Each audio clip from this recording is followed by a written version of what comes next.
Good evening, everyone, and welcome to tonight's Boy from the Baltic Star. Look, here we are. I'm annoyed because that little bar's in the picture. Let me see if I can get rid of that. If it doesn't go, I'll just cry quietly to myself. I won't let it affect me. Yes, it's gone. Welcome, everyone. You're here with us tonight. It is the season finale of season 2 of our Traveller Adventure. Some of you have been here for a long time, a terrifyingly long time, and some of you are new, and we love you both evenly. Thank you so much for joining us this evening, whether for a short time or a long. You are very, very welcome. I have no idea how long it's going to run tonight until we either kill everyone or we're all dead or something magical happens, I would imagine. Or knowing us, we buy enough things from shops and have enough brunches to trigger Ben's end of season finale. But before then, a bit of housekeeping. If it's your first time here, you're very, very welcome. Thank you very much for trying us out. We will not be offended if you don't enjoy it and you move on, but thank you for giving it a go anyway. Please feel free to lurk. We love our lurkers. Please feel free to chat if you wish. Chat is a friendly place. It's welcoming, so as little or as much as you want. Chat amongst yourselves. If you want to ignore us altogether, you might find that some things you talk about, if it's game related, might ease its way into the game. We're quite interactive in that way. Speaking of interactive, click on that red sun.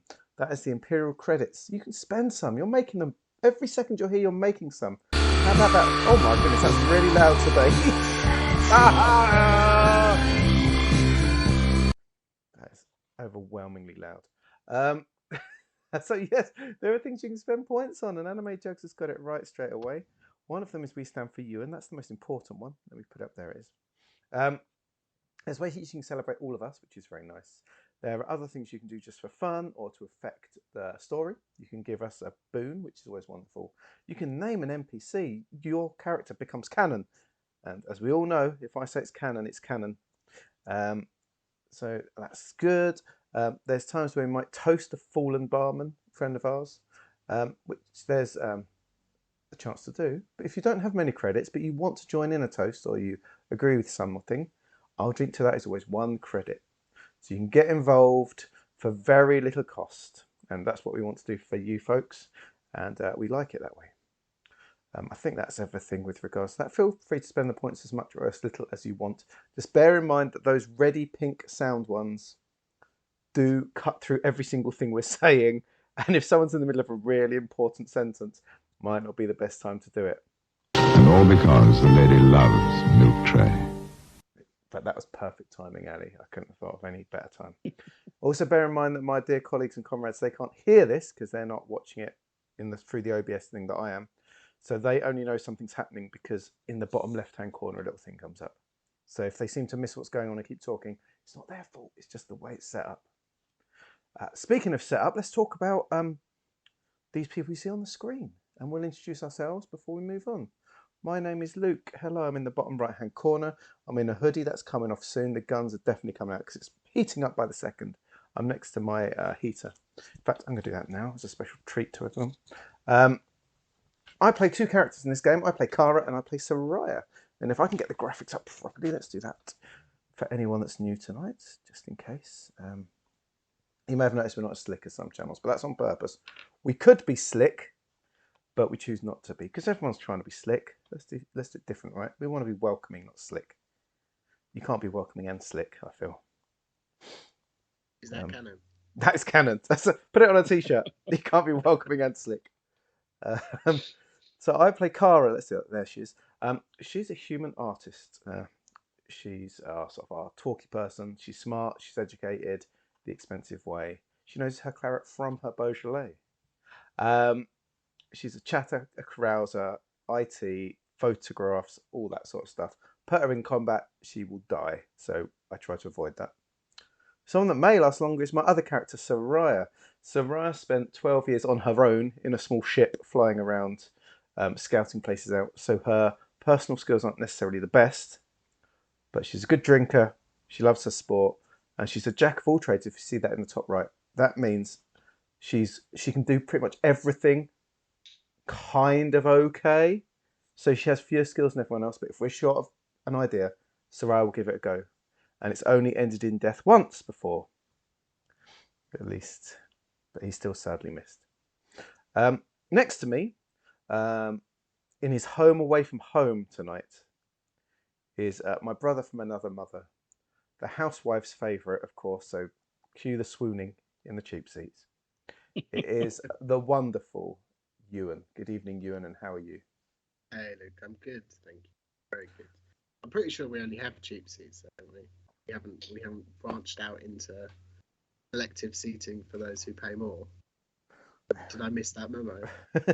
it would. I feel like it would go against our very essence, to be honest. Yeah, I would fight it. we would do the performance from the back instead of the front. Just to prove the point, yeah. Exactly. Good. I'm glad the floof inspectors are present. So introduce the characters you play. Well, on that note, I forget who you ended with. Soraya, I play not Soraya. I play Stefan. Soraya is his into the group. They are long established friends. They've known each other a while.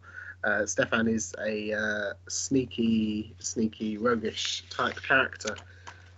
Pretty good dexterity. Pretty good streetwise. And I also play the floofiest of all of our characters, Agnar Arnson, former military general and medic. Good medic, good social, and good military tactics. That is me. And just generally Characters. all-round hero, quite frankly. How many wars did Agnar fight and win in again, Ewan? Many wars. All of the wars, I think. All of the wars. That's not canon, but you can still go on a t-shirt. He certainly didn't lose any of the serious ones. No, not enough to get him, in any sort of trouble. Quite a flourishing military career, if I do say so myself. Indeed. In fact, although it must be said that looking at his military record is slightly different from what he tells you at the bar after a few drinks. Yes, yeah. Okay. As is the case with all generals, I feel. I think so. It's a sort of a general point, isn't it? Really. General point one. Point for generals. Point for generals. Getting confusing now. Quick, Who knows? Moving swiftly on. Yeah. Quick, please do. Now, I say moving swiftly on because we're going to move swiftly, but we shan't move swiftly from, because he's the main reason why everyone tunes in, for his dulcet tones. He is the smartest man in any room. He lives his entire life in the Twin Peaks dream sequence, as you can see. He's spent the last few months working of an evening, not on a Friday, Saturday, of course, we get him for those evenings, but the other evenings is spent travelling around the country, breaking into women's bedrooms and depositing a chocolatey box by their beds, but only for the naughty girls, of course. That's the new milk tray man. It is, of course, our beloved Ben. Good evening, Ben, and how are you? I'm well, thank you. Yes, yes, and very much looking forward to a season finale. Me too. Fitz, how many boxes of chocolates did you end up with in December from Ben breaking into your window? I feel like it was starting to. It was quicker than you could eat them at one point, I feel. Is he great on the curve? He just empties the new ones into the empty spaces in the one he left there before. Yeah, I think that's a very good idea. Just shovel them in. Mm-hmm. But what a joy. 40. Yeah, I think that's about reasonable. The impressive thing is Fitz lives on the 23rd floor. Ben would shimmy up it like a cat burglar. It's the new currency of Bristol right now.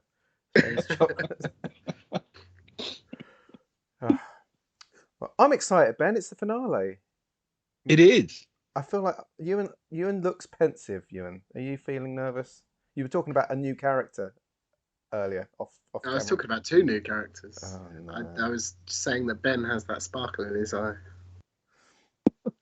That can only be put down to somebody's going to die. Oh, this is naughty Sparkle. Surely there must be some other explanation. It's the Sparkle only us and his milk tray women see. So, why don't you put us out of our misery, Ben? Not literally with our characters, but that's not an invitation. Okay, so our heroes are aboard the Seamstress, a mighty interstellar liner, international quality buckyball pitch, and the safest way to travel between worlds. There's been little time to enjoy the match, it must be said, because they find they're having to spend most of their time handling the security of a group of travelling cultists known as the Geeka Diaspora. These people are on a pilgrimage to Geeka, their spiritual home, where they're hoping to set up a new life on the remote island of Herrenhal, something that might prove difficult since the island is restricted by the Imperial Navy. For one thing, the Diaspora has taken delivery of a young girl, Leahivia, who the travellers have discovered is psionic. Psionics are highly illegal in Imperial space, so the decision has been taken to ensure her safety with the help of a Zodani agent. There's some suspicion that one or more members of the Diaspora might also be psionic. There's also been a steady undercurrent of hostility towards the Diaspora from people aboard the ship. Twice this has led to potentially murderous attacks. Both times the travellers intervened without any fatalities. A third attack appears to have been contained away from the Diaspora, and the authorities are keeping the nature of that incident under wraps. Our heroes, working with Olivia Sharp of League Security, have worked out that the 3 attacks are more than random. In fact, they might even be seen by the faithful as following specific prophecies in their sacred tradition. Adding to their problems, a journalist called Verima Sethran, principally a sports reporter, is aboard and has taken an interest in what's going on. It may not be too long before she reveals that there's been a third attack on the Diaspora, this one ending in 3 deaths. She's heading to Geeka for the Pelago race, an ocean circumnavigation of the whole planet. Public appearances by the Diaspora have proven potentially very dangerous, so it's a bit alarming that their leader is determined they will have a gathering on the ship's ski resort in the morning. In response, the travellers have used a little misdirection to discourage anyone from causing trouble, and they've booked a private slope at a time they do not anticipate the Diaspora being anywhere but in their private quarters. Perhaps, if the orchestrated attacks are being carried out by someone outside the Diaspora, they'll fall for this deceit. The travellers have done all they can to prepare, and that is where we resume the story.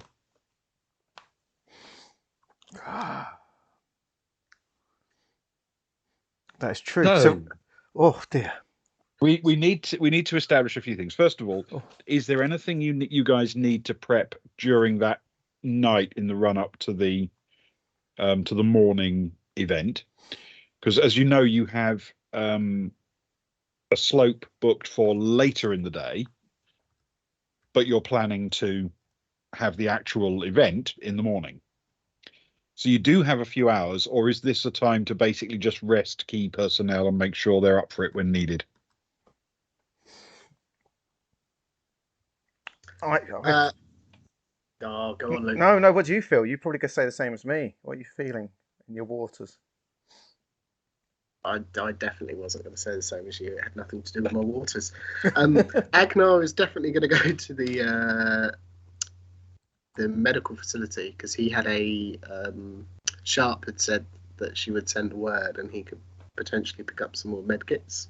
Yes. So he will swing by to do that. Okay. Stefan probably turns to Soraya and just says, "Well, I think we've got everything planned out as much as we can, haven't we?" Yes, I think so.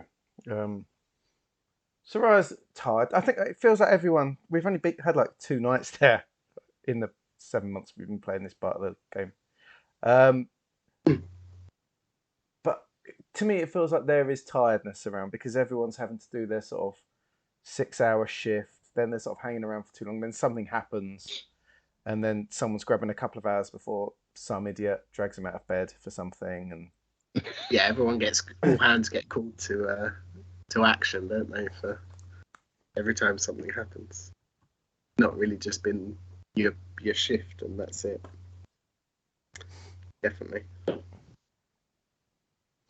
So I think Soraya will turn to Stefan. In fact, as they've just booked the tickets, haven't they? And they're sort of shouting across the Yep. bar and getting everyone. And I guess as they start walking back, she'll say to him, "You know, mate, you look terrible. No offense or anything, but you look dreadful." None taken. I've never seen you look so bad. You know, even when we were putting those all-nighters, you never looked this knackered. I was younger then. It was much easier to bounce back. It's weird though, isn't it? That on a luxury cruise, we're more tired than we ever were just running around planets. They were good times. They were good times. And I'm hoping that there might be a bit more excitement tomorrow. I'm looking forward to seeing you in your ski suit. It must be said. I think that'll bring energy back to me. You're wearing it, aren't you? You could be the belle of the ball. Yeah, of course I am. I mean, the top part will probably be under my bangs on his chest, my carapace, but can't be too safe. Oh, have you got you've got your armour on? I just thought you were looking particularly swole right now. Oh, well, I mean, it's not that thick an armour. Those bunches, they build you out quite nicely sometimes. Oh, I do. I feel like you're. If it's all those cheesy balls. It is. That's we haven't had not had much time for showers. Let's face it. But, God. It feels to me if our real life, if it was all about numbers and things, I feel like you'd have leveled up your strength. You're looking that beefy. Oh, thanks. It's all right, but the proof of the pudding is in the lifting, I guess. I tell you what, I'm tired. Why don't you build that strength by giving me a backy all the way home? And without warning, she just leaps on his back. Come on, then. Stefan, can you make an athletic strength plus strength check for me, please? Yeah, I suppose so. It's a flat roll, so it's not too bad. I haven't warmed up any dice. It's a wonderful, wonderful roll. There's a 3. That's total of a 3. Yeah, 3 total. When you say you leap onto his back, it's not exactly how it goes. What happens is you execute a slightly different maneuver. Soraya, can I please have you roll an athletics dexterity plus dexterity, please? Athletics dexterity plus. I can do that actually. Oh no, this is where we go into final battles with broken arms. Oh, that might be better though. That is an 8 plus 0 plus 0. Okay. You catch Stefan a little bit by surprise with your maneuver. And his knees buckle and ends up sort of sitting on the floor as you land, not ridiculously inelegantly, slightly astride him. It looks like you're halfway through a very, very badly executed leapfrog. You said shoulder carry, right? Apparently, whatever I said is making no difference at all. Hold on, and Stefan's going to try and stand up and go into smooth it out into a shoulder carry. Okay, athletic strength plus strength, please. This is going to end badly. Switch the dice up. Hey, that's much better. That's 10 plus nothing. It's 10. Oh, well done. No trouble at all. It's not exactly the most elegant of poses, but Soraya is draped across your shoulders. Perfect, just as I planned. Oh, this is better. This is more comfortable. Look at me, everyone! Up the geeks! Up the geeks! Perfect. And Stefan will stroll off in the direction of the rooms. Okay. Probably slightly slower. I mean, to be fair, part of your objective was to make sure that people noticed you. Exactly. Yes. It is undeniably true that several other people who may not have paid that much attention to what you were doing as you shouted back and forth between the pair of you have now perhaps cemented it more fully in their minds. Oh. Join us for skiing tomorrow evening, everyone. It's room for all. Room for all.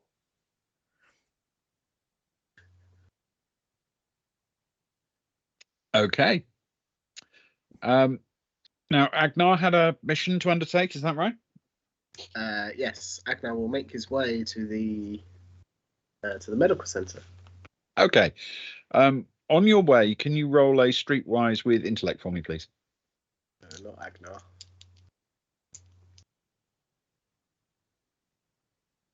That's pretty good though. That's an 11 -3. Okay. All right.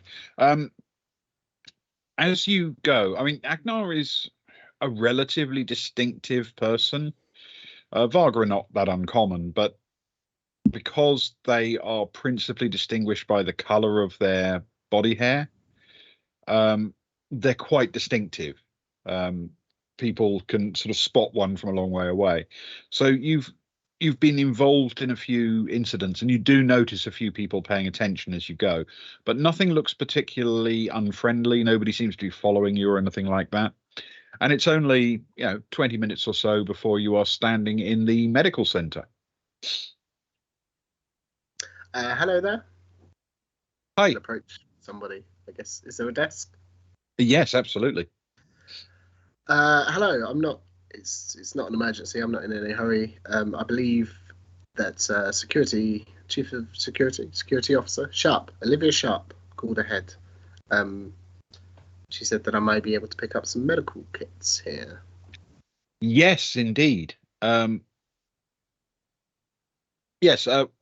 How many are we talking about? Well, how many have you got? Well, we don't really have medical kits in the strictest sense, but we can assemble them as needed. We do have kits that we give to our medics to go out and deal with emergencies at the scene. But we don't sort of treat them as kits so much as replacement components, you understand. But we can put together something for you. Replacement components not for people. For medical kits, for medical supplies. I'm sure we can put together some for you. I mean, you have a need for these things, obviously. Well, not an immediate need, hopefully, but I always like to be prepared. I can tell by and he looks around. I can tell by the facilities here that you can appreciate that. You look like you run a very tight ship. Well, thank you. Yes, we like to think we keep things pretty well in this part of the ship. It's important. People rely on us. Can you roll a social with persuade for me, please? I can indeed. He's one step away from "Do you know who I am?" Yeah. And persuade is the one where he's one step away from leveling up from a -3 to a 1. That's a huge level up. It is a big difference. That's a 7 on the dice. Obviously -3, and then did you say social? Social, yes. +2, so that's a 6 total. A total of 6. Okay. Can you roll 1d6 for me? Yeah. And in fact, it's a straight 1d6.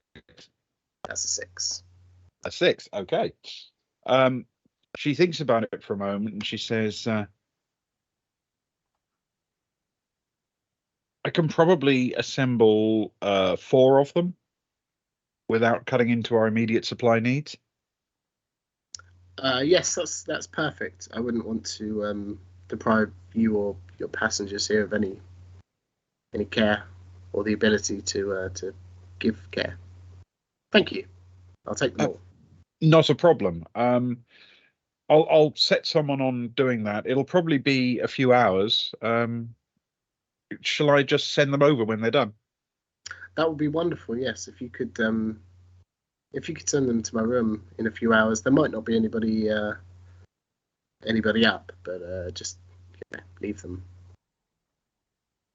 I'm sure emergency staff have permission to enter rooms without need. Feel free just to come in and drop them anywhere. That's fine. Excellent. Yes. Yeah, we'll do that. Okay. Anything else you need in the short term?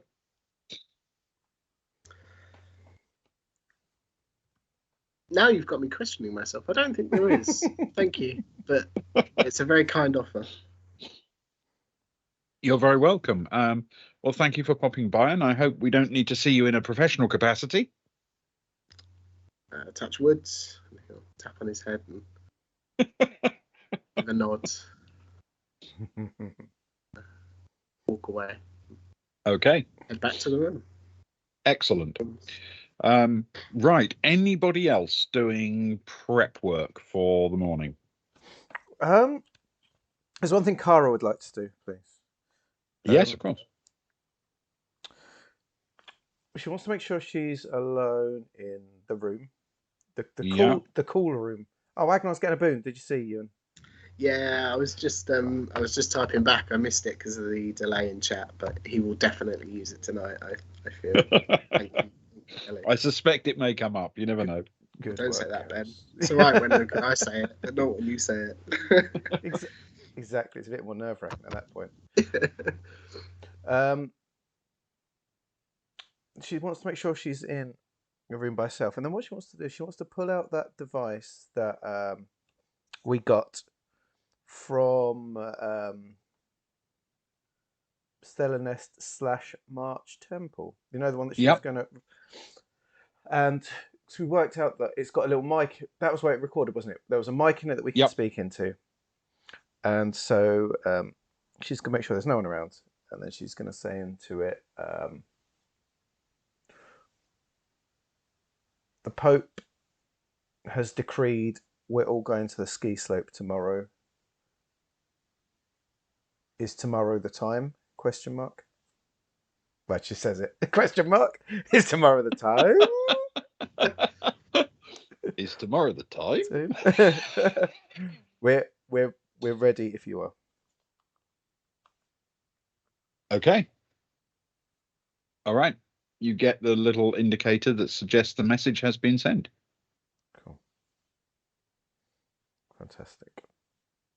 And then she just goes back to settling herself ready for an evening. She's already decided. She's already told two of our less aggressive crewmates that they're going to be on. They're going to be stationed overnight. They'll be doing the night shift because us lot need our beauty sleep. Need our beauty sleep. Yeah. She didn't care who it was. Whichever two she could get, she's absolutely happy with. If that's okay. Yes. Yep, no problem at all. I mean, I think there's a chance probably Rick and Johnny will be most available. Cool, perfect. Rick and Johnny is perfect. I'm happy with that.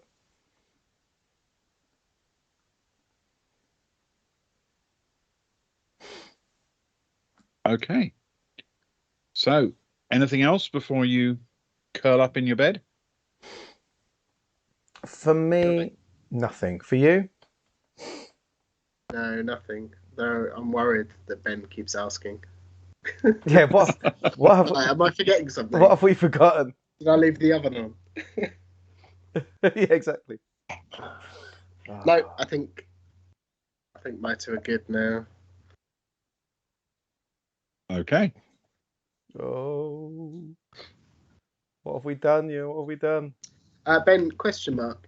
How? When do we heal up as characters? I forget. Sorry, what's that? How long do we need to heal our wounds naturally as characters? Oh, it depends on the nature of the wound, basically.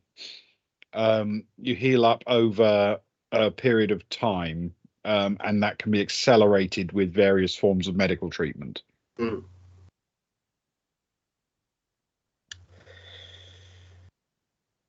No, I think I'm good. I think Agnar is still carrying something from the lift incident. Oh. But I think he's all right. We'll leave it there. He's certainly not going to waste one of his new med kits on it. Plus, it's too long anyway after the incident, isn't it? They need to be quite immediate. It's probably something he should have done when he was at the medical centre. Yeah, generally speaking, if you want the benefits of immediate first aid, it has to be within minutes. Yeah. After that, it becomes a process of more prolonged medical treatment and healing. Yeah, no, that's fine. We'll roll with things as they are. All right. Well, at some point during the next couple of hours, while people are, settling in and having a quiet time, you do get a delivery slipped through your sort of area door, the lounge door, of 4 + 1 medkits. So 5. I don't think that's what he means. Thanks, man. It's very kind of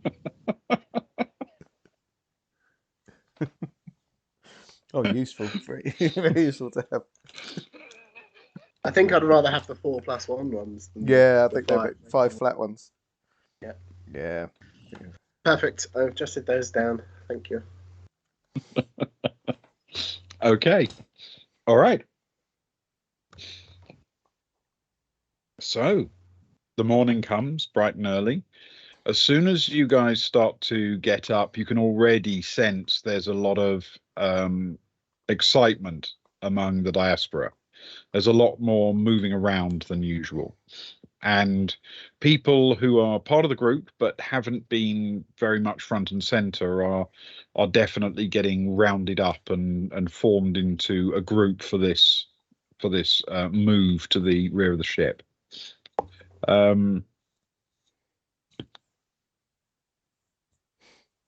So yes, thanks, Sock. So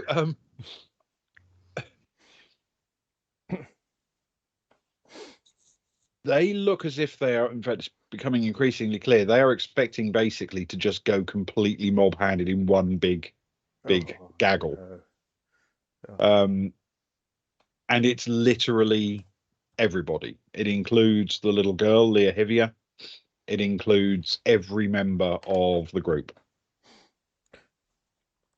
I'm liking gaggle as the collective noun for a group of cultists. Gaggle of cultists.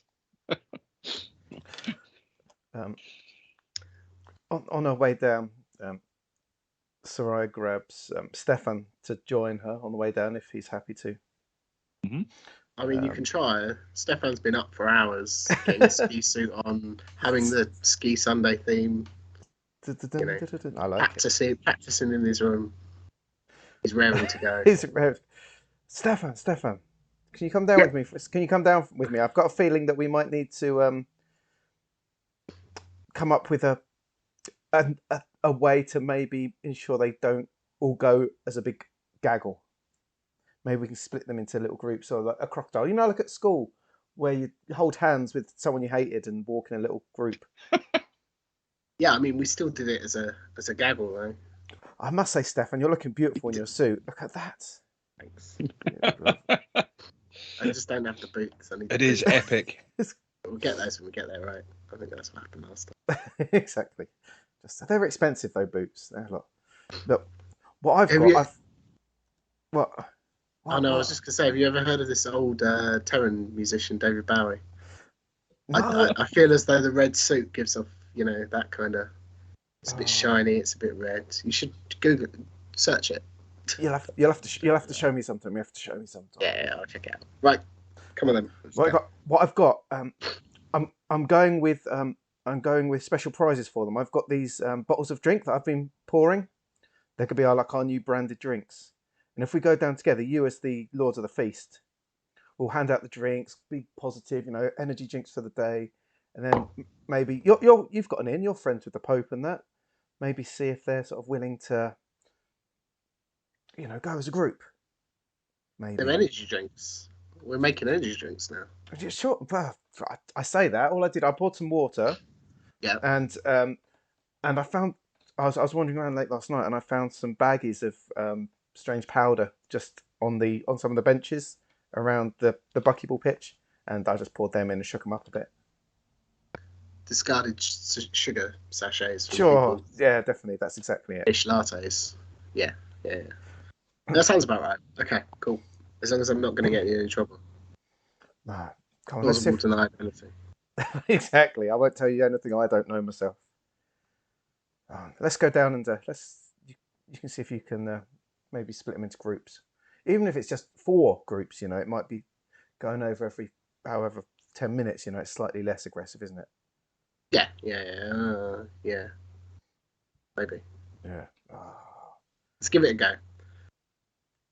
Ben, out of character, how many were we talking in for the total of the diaspora? Let me count them up. Hang on a second. oh, he's got stats for all of them. It is a total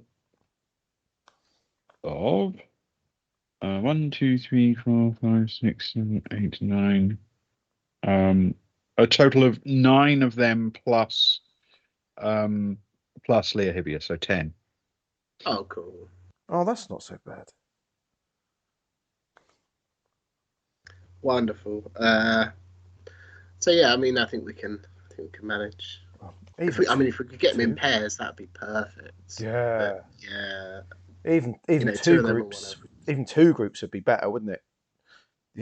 Just 10 of them marching down there with their bells and whistles. I feel like it's a bit of a wolf chicken grain situation. Do you know that? Yeah. That middle. Yeah. The boat. Agnar's the wolf. Feels Does like we that need make the third you the person. chicken? No. I think the diaspora in general are the grain. Ah, so you're the chicken because Agnar's the wolf. I think we're the chickens, and I Oh. think the wolf is any potential people that don't like the diaspora. So Agnar's the wolf.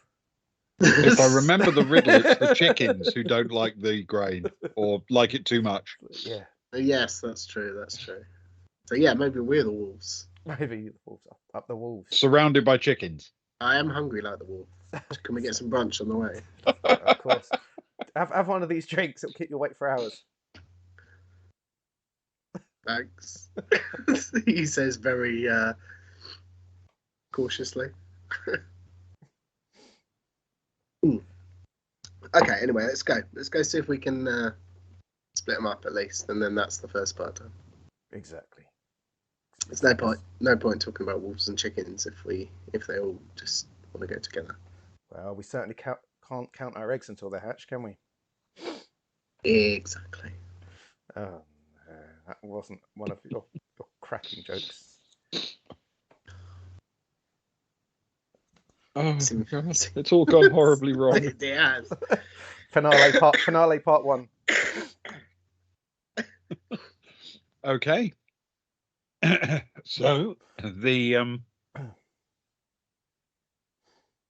group assembles, and the Pope sort of stands overlooking everyone as you turn up. He's not exactly ignoring you, but he's not speaking to you at this point. He's speaking to his group, and he says, "We are ready to go and spend some time in the fresh air of the slopes. Follow me." And he turns and sees you sort of there and says, "Right, we're ready to go."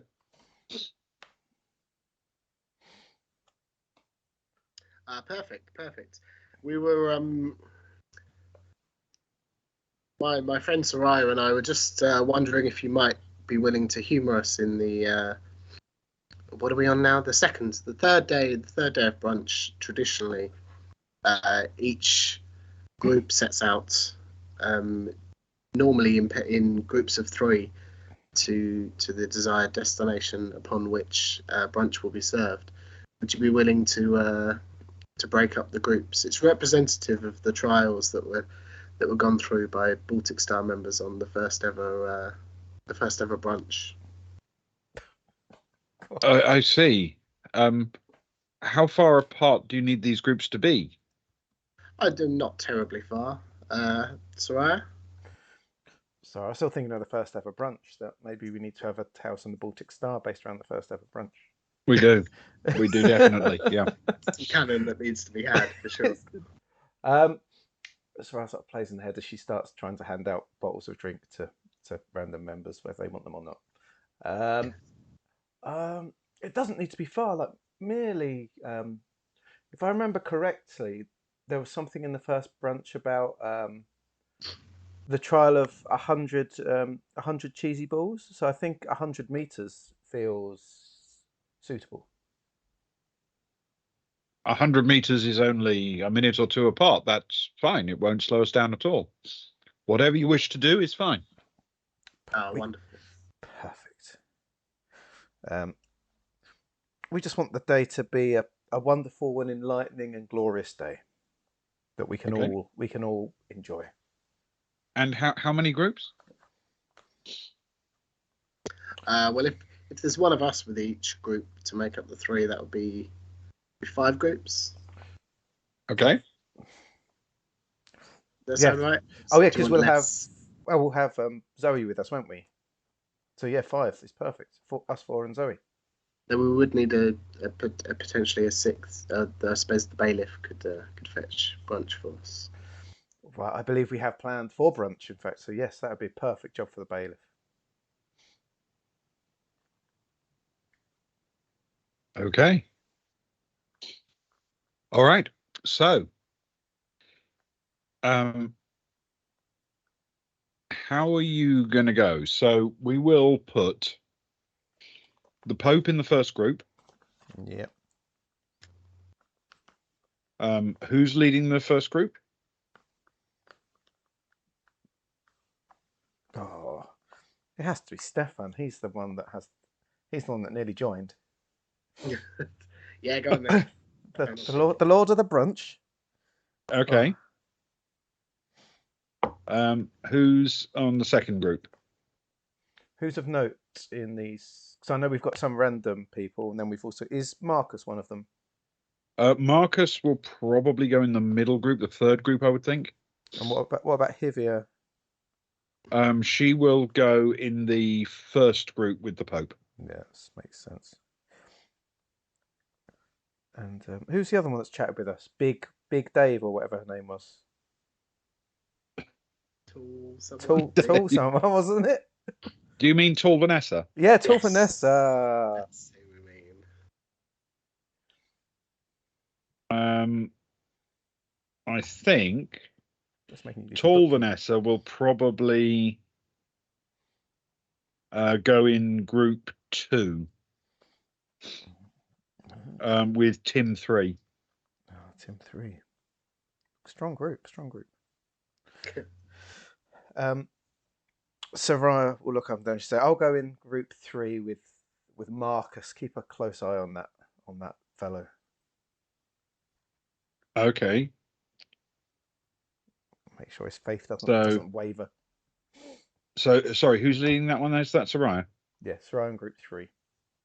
Soraya in group 3 with Marcus. Okay. And who's doing group 2? Do we know? I don't mind. Does Agnol have a particular interest in numbers? Ewan, do you want to bring up the rear? Do you want to go in the middle somewhere?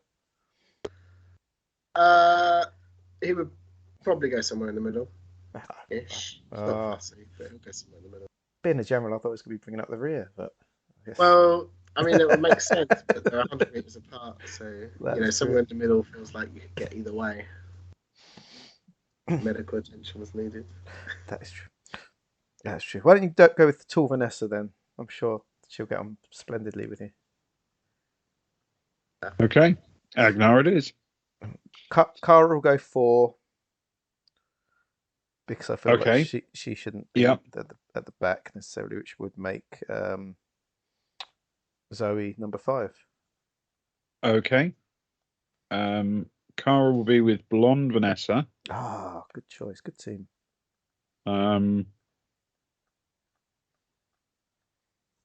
And Horace, I think. Horace or Horace, because I'm a bit nervous if I've got to go with Horace. Horace. Okay, that's all Um, right. which leaves Zoe with Tim's 1 and 2. Nice. This is excellent. Who's in with Marcus and Soraya? Sorry. Soraya, Marcus, and Sven. Oh, Sven. Oh, Sven. He sounds strong and handsome. So that is Marcus, Pope, both Vanessas, all 3 Tims, Sven, and Horace, along with Leah. So we've got Stefan in the first group with Leah and the Pope. Agnar in the second group with Tall Vanessa and Tim 3. Soraya leading the third group with Marcus and Sven.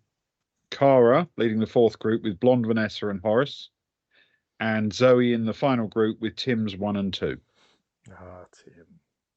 Sounds good. Sounds like a strong, Yeah. strong plan. Okay. Excellent.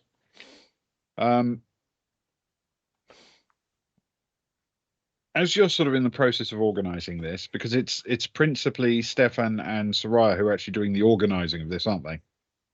Yeah. Okay. Cara receives a message and on the device she was given. She can, Ooh. I might just do that. if she can find a quiet place, she can check it out.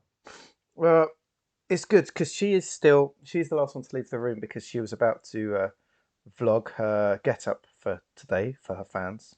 So before she does that, she'll put her phone down for a second and she will read the response. The response says, today it is, I'm in position.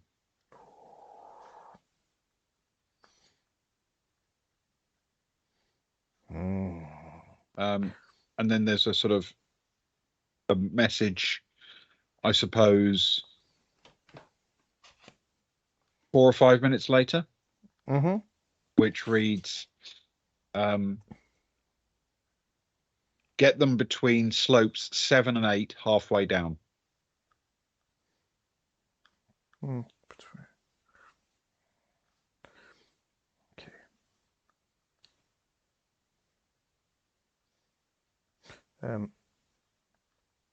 Fantastic. Cara just sort of speaks back into it. Received. Cara out. And Okay. then she immediately drops a message to to the bailiff of brunch himself, saying, "Can you prepare brunch between halfway down between slope 7 and 8?" Oh, clever thinking. Good call. Oh, I like that. Yes, you can certainly do that. Yes, that's very smart thinking, Luke. Thank you very much. That's good because I came into this weekend not having a clue what any plan was whatsoever. But that makes sense. Yeah, that's that has almost certainly saved you a brutal roll later. Oh my goodness! Oh god! Don't feel like you need to come up with another one to replace it. It's fine. I'm always scrupulously fair when it comes to these things. So, so before she goes, of course, especially as Kelly's here, Cara does get her device out, and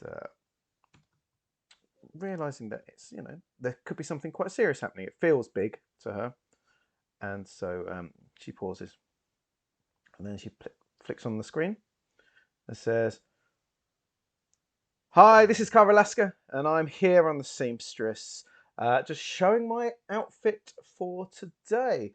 I am going to put a little bit of armor on around it, but it's always important to look your best even if you are armed. As you can see, I've got my chunky boots on. I've got these white trousers, which I'm enjoying at the minute, with the yellow straps and belts. Just because it's cold doesn't mean you can't wear a fashionable, shiny, metallic blue top off one shoulder, teed with the yellow choker. The baseball cap is making a big comeback, especially backwards, I've heard, in certain parts of the region. So we're sticking with that. Hair down, gun out, take on the world. See you later, Kara fans. Kara out. There is something very snowboardy about the outfit, isn't there? Exactly. It's one that I've tried to bring on for this part of the mission. Yeah.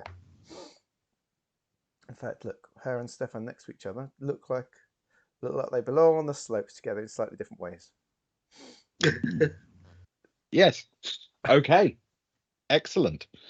So, with everybody lining up, are you getting everyone? Are you effectively setting off in the lifts in the same groups as you're going? So you're keeping everyone down until it's time to ride up the lift and then come out in groups of 3. Yeah, I think that's, unless you've got a different plan. Sounds perfect to me. You're the front man. Okay. So Stefan, you meet up with the Pope and Leah. The Pope is holding her hand, and they walk with you to the lift shaft, and then get in, and you can ride it up to the top. That is what I shall do.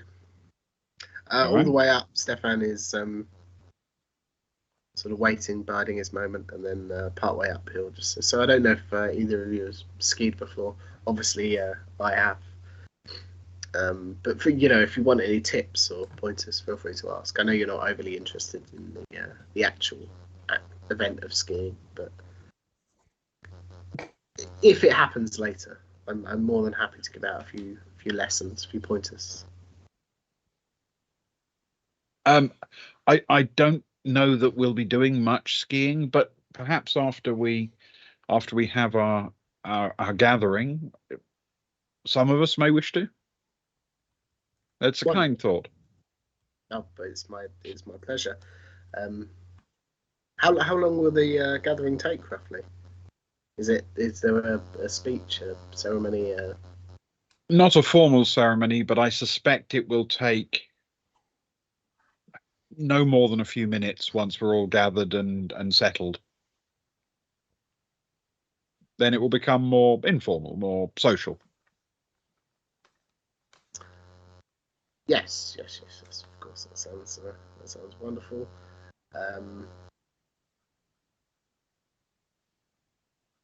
Perfect. Stefan will wait for the lift to get to the top, and then he will start punching the door open button as hard as he can, trying to get the door to open. Okay. Oh. Excellent choice. Can you roll a strength athletics with strength for me, please?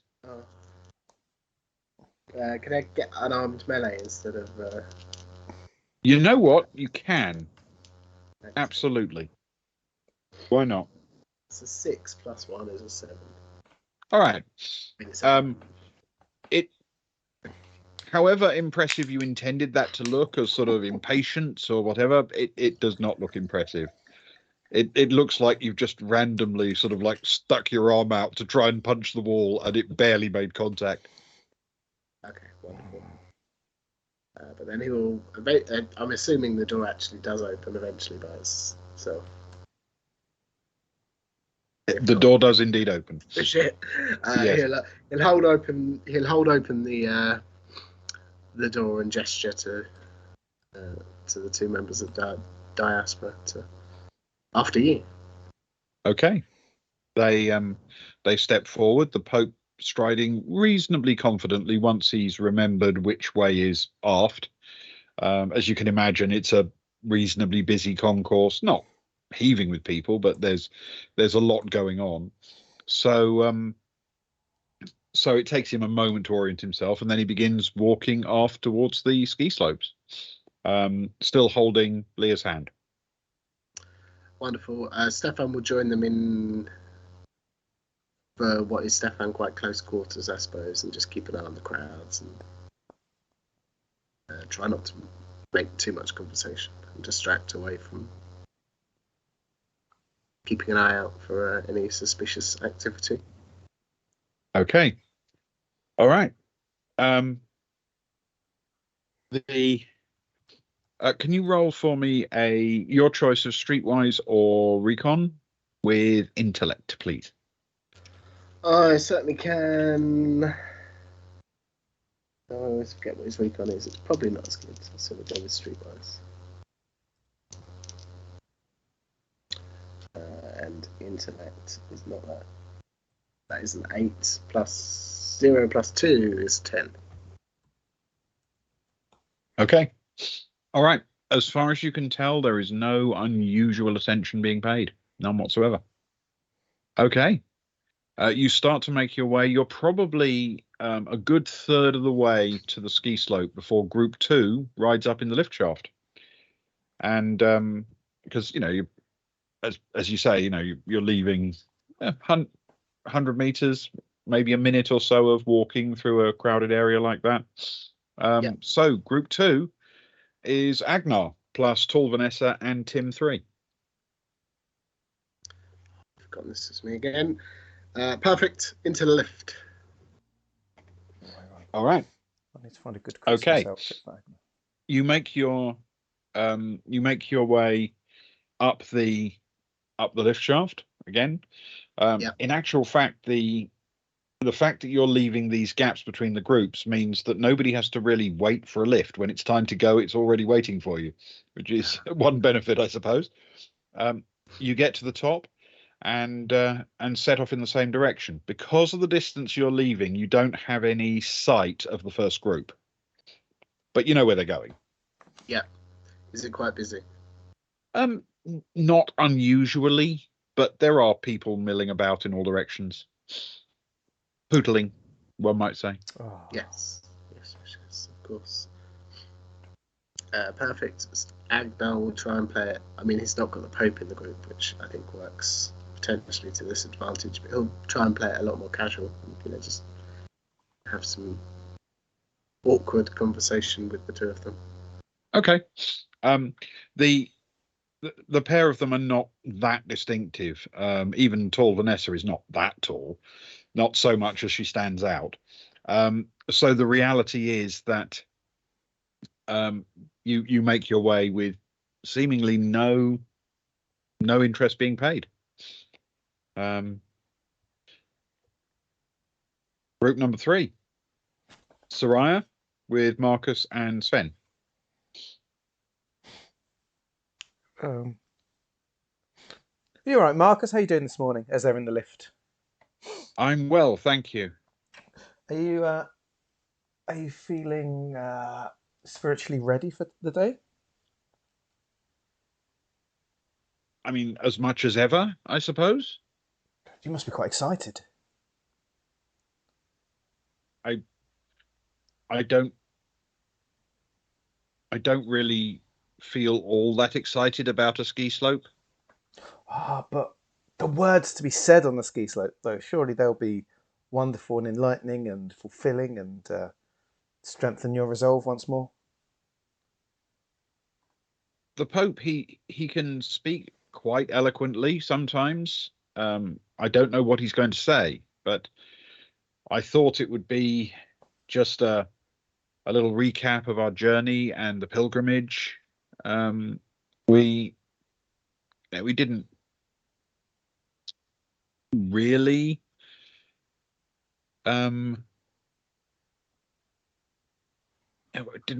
know that there was any specific reason for it. I'm looking forward to. How about you, Sven? I've not spoken to you much. You looking forward to this time, a talk, some casual time, a nice bit of brunch? Definitely looking forward to seeing more of the ship than the suite, yes. Well, you won't be seeing too much of it, unfortunately. I think we're heading straight there. Don't go running off. Don't go causing me any trouble. Sven, I've got my eye on you. I've heard you're the troublemaker.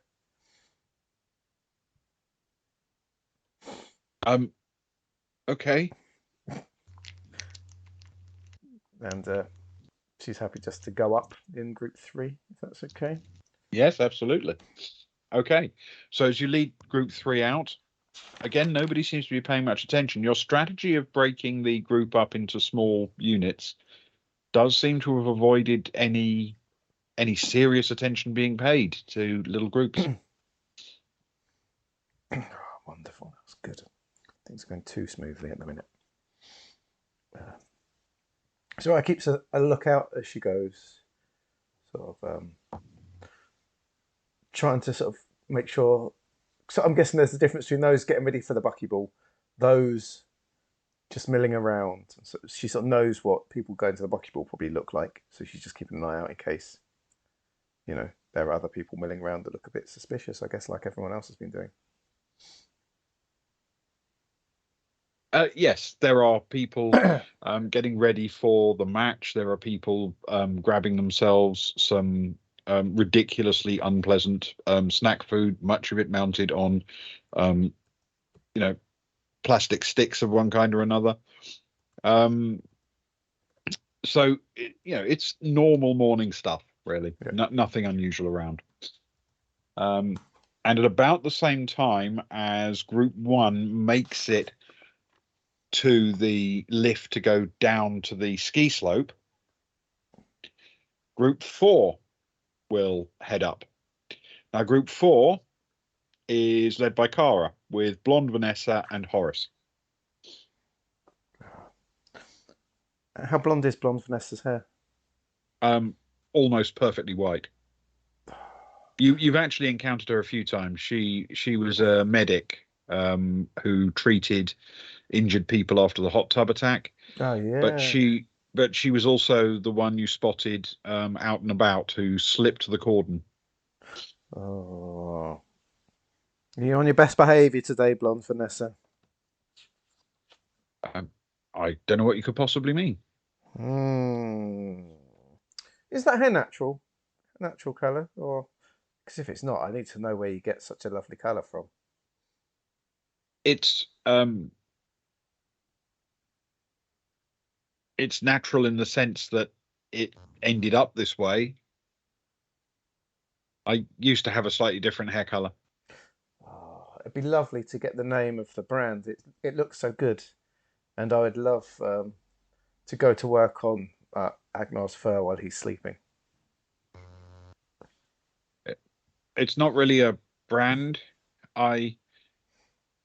Years ago, I worked in a mining plant on the Sword Worlds and didn't see any natural light for a very long time.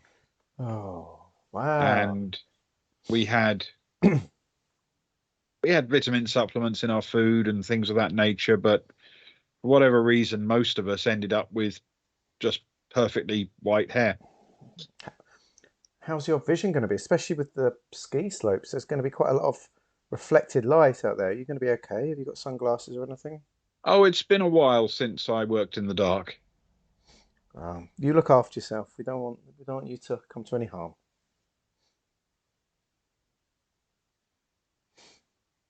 That's all I've got to say. I just sort of trying to make them all people before we all brutally die. That's all. Can you roll a quick deception check for me, please? Yeah, I can. With intellect. Oh, That's to deceive you into thinking they're actually people, then. Oh, that's good. That's a different 8 plus 0 plus 2 is 10. All right. Okay. Excellent. So, Group 1 heads down in the lift and arrives on the ski slope. And Group 5, this is Zoe's group, sets off up the lift shaft at about the same time. So Zoe with Tim 1 and Tim 2 make their way up and start their progress across the concourse. But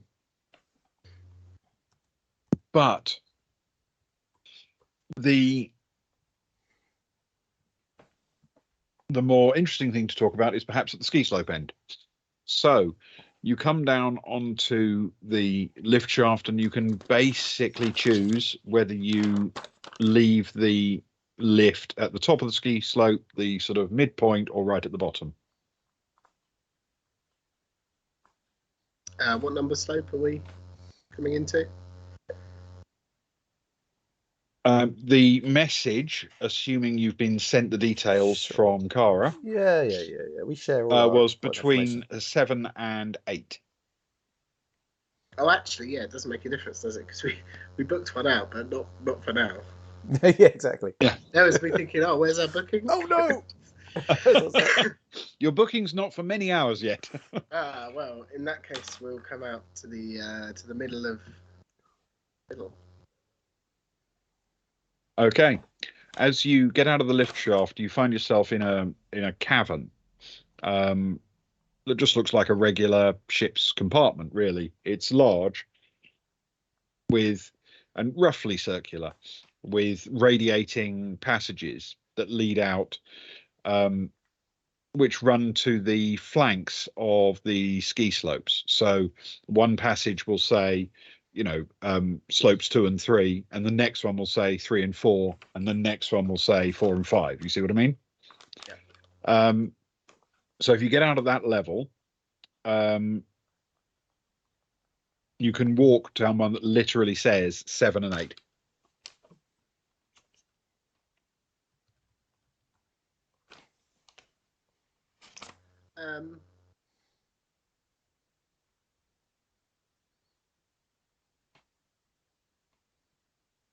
Sorry, I'm just trying to think. We'll wait for everyone here and then all down together.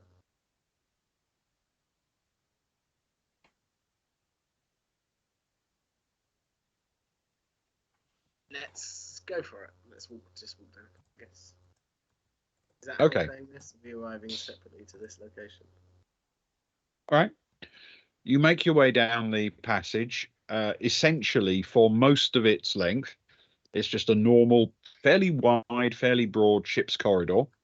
As you get right to the far end, the texture of the light changes a little bit, and the sides of the passage are increasingly not made of regular ship's steel, or at least not only that, but become made of walls of ice.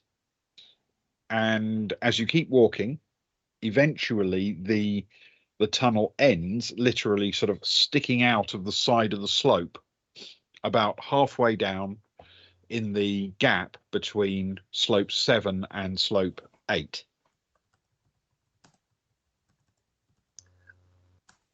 Stefan turns to the Pope and will say, "I hope you don't mind. I took the liberty of arranging brunch to be served here on the fine, in my humble opinion, the finest point of the slopes, in between the two finest slopes, 7 and 8."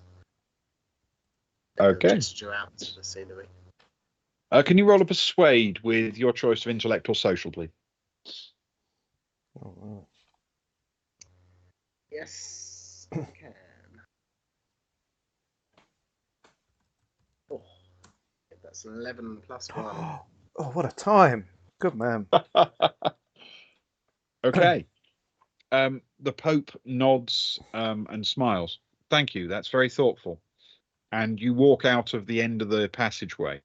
So if you imagine behind you, the passage you've just walked out of looks like a sort of almost like a cave entrance built in the side of the snow. If you look to your left and right, you can see areas where the piste has been deliberately beaten down to make a sort of smooth and undulating surface for skiing. Above you, the angle slowly climbs to being quite precipitous up near the top. Below you, it steadily flattens out until when you get right down towards the bottom of the ski slope, it's very, very very close to level, almost a nice sort of gentle runoff down at the bottom. If you look below you, you see this is deliberately and quite artistically unfinished in that way. You could imagine perhaps that there's actual structural texture under there, which they then cover in thick snowbanks and things of that nature. It produces almost a series of random terraces something not completely different to the way the hot tubs are organized, which runs down this gap between the two ski slopes. And if you look above the entrance you've just come out of, the same kind of thing progresses above you as well. It is in fact just a matter of a few yards above the entrance where there are a couple of people in the process of setting out a fairly elaborate looking brunch with not just blankets and things like that, but they've actually wedged table legs into the snow in such a way that the table maintains some degree of level. So if you just clamber up past the entrance, going round it to either side, you should be up there in a matter of less than a minute.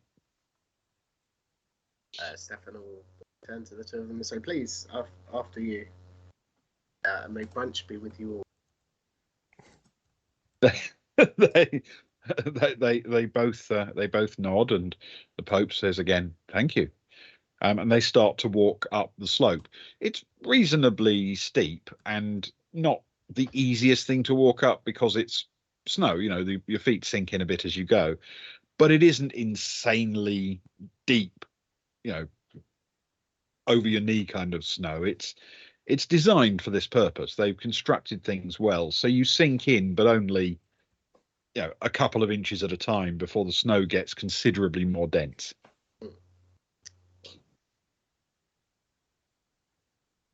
And when we reach the top, I'm to sure stop. it won't be long before everyone else joins us. Please, we have to stop here.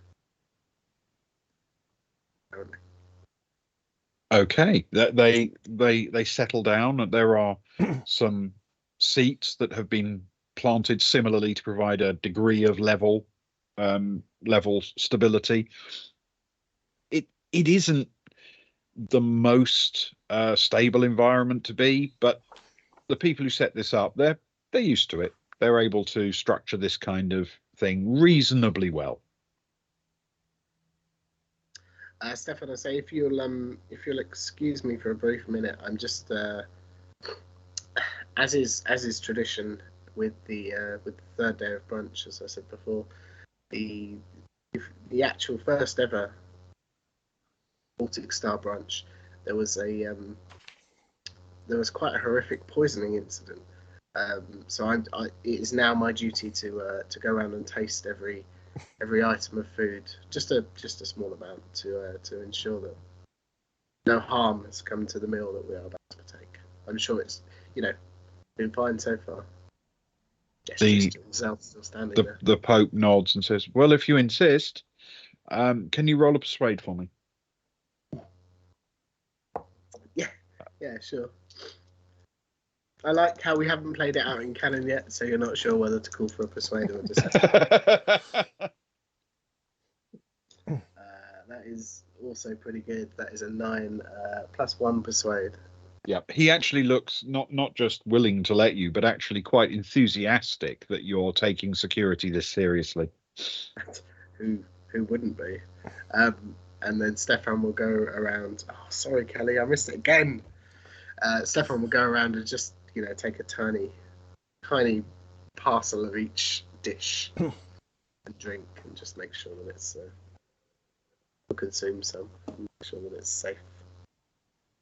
Okay. Can you roll a survival check for me, please? You can have a boon with that. Yeah, I will definitely take the boon. Oh no, Stefan. Any base stat with that? Yes, I think. I mean, dexterity would be good. Endurance, I think. Okay, that's fair. Well, it's a good job there's a boon. 2 2s and a 6. Ooh. 8 plus 1 for a 9, but then minus 3. Okay. The total of 6. Uh-oh, he does. All right. Fair enough. You settle in and taste the food. It all seems fine. No problem at all. Ah, wonderful, wonderful. He'll, stretch out and rub his tummy a little bit. Yes, it all seems good, but fortunately we have a few minutes to wait for everyone. So It is, in fact, we'll just see. about a minute later that Group 2 is visible emerging from the tunnel below you. So this is Agnar's group. Wonderful. Agnar will come out and I always suspected. he'll come out and look around and this way, tally ho, and make his way up the slope towards the brunch area. Okay. Yes, there's no way they're not going to head to wherever the Pope is. So they follow enthusiastically up behind, and you make your way to exactly the same assemblage. The brunch is slowly being laid out. There's more and more chairs being laid out, sort of in a roughly circular pattern around some tables.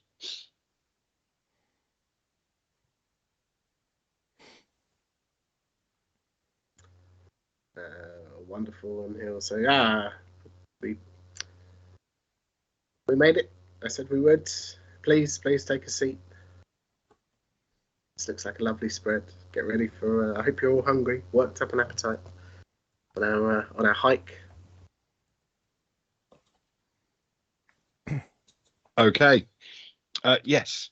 This feels like a nice place, and they're sort of looking around, enjoying the scenery, which is quite appealing, but also smelling the fresh cold air. They're enjoying the change in venue. And our third group, which is going to be Soraya's, with Marcus and Sven, are next to emerge. Soraya comes out of the doorway with Marcus and Sven, sees the Pope up the hill, and just sort of like points her two lads to the Pope. And says, "There you go, lads. I'm guessing you'd rather be with him than me. Go and enjoy yourself. See you soon. Bye." And wanders over to Stefan at the table. Says, "Oh, You right? this is a fine spread. We need to give Johnny a pay rise. I think He's done well. Why are there little bits out of everything?"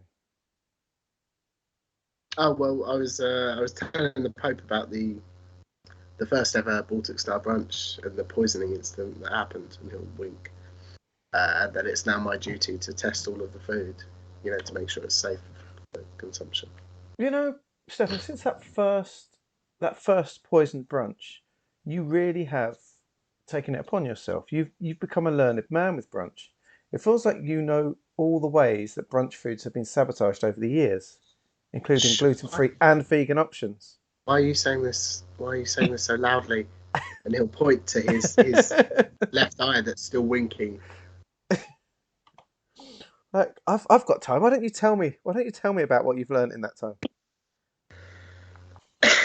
Well, and assuming this has been said loudly enough, Stefan will make his way over to the Pope and he'll say, my friend Soraya is adamant that I tell the story of how brunch has been sabotaged over the years, including gluten-free and vegan options. I'm going quickly. So as not to make that all of the thing, you can add some seconds on at the end, because now I'm just rambling. Oh, he's panicking.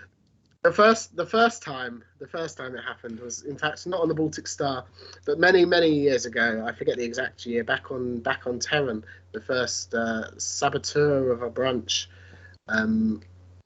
happened in a very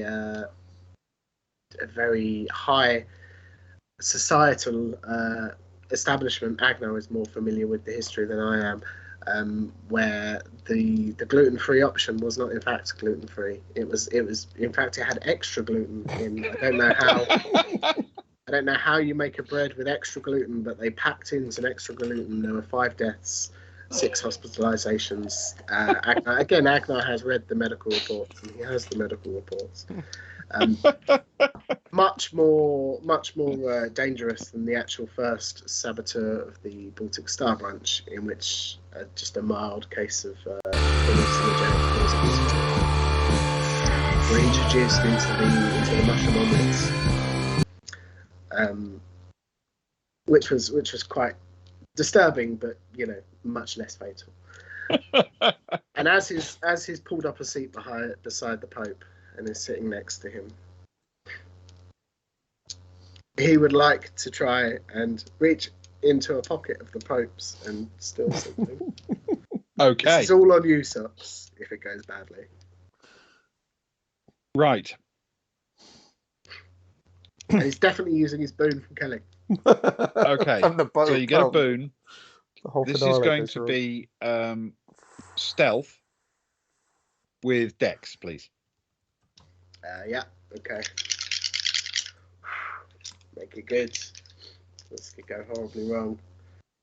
That is quite good. That's a 10 plus 1 stealth and 2 dexterity. So it's 13. Okay. Right. Thanks, Kelly, because the other dice was a 1. Oh, big.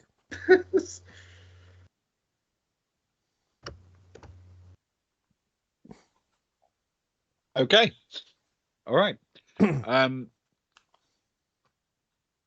You manage not only to avoid the Pope himself detecting what you're doing, but also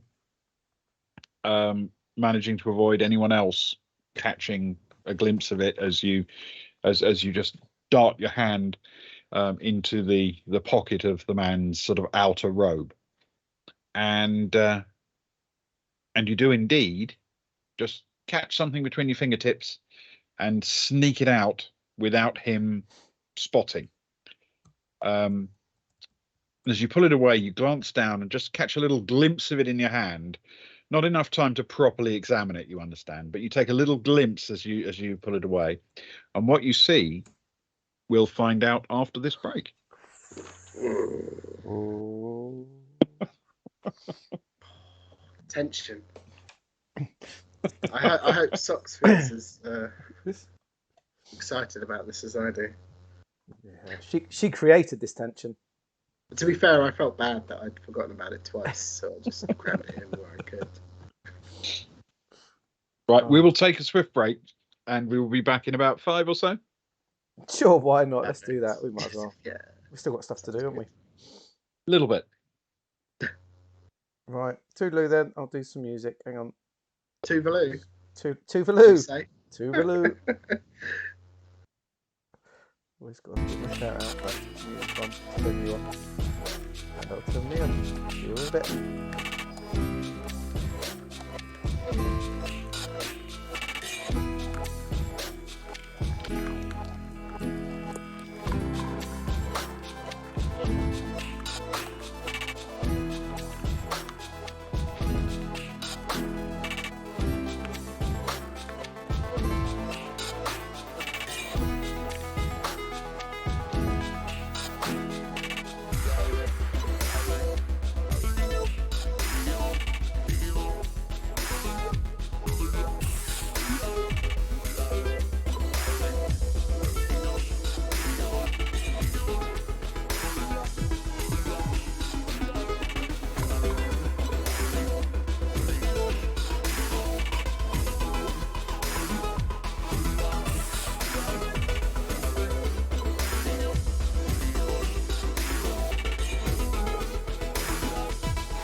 Ben. Thank you. So, this is the point in the evening where we raise a glass to our former steward aboard the Baltic Star. A steward by profession, vocation, and inclination. Someone who understood the absolute importance of social gatherings with good food and good drink and good friends. So, as the year marches to its inevitable yomp up the muddy, unblazed trail to the end of this season of Earth, it is time to charge our glasses in celebration. I can tell you that the good news is that the planet Earth has been renewed for a new season. So that's good news. And the writers have been hard at work, and apparently there are a lot of very boring episodes in which nothing happens at all, thankfully. I think we need a season like that. So like this then. Now these sort of things where you sort of wind up a year can get a bit maudlin, or as they say in Oxford, Magdalene. So without pouring too much of the syrup of loquacity over the meatloaf of theme, let's raise a glass and remember our former bartender at this time of year, the late, great Grey Hill Bast. The late, great Grey Hill Bast.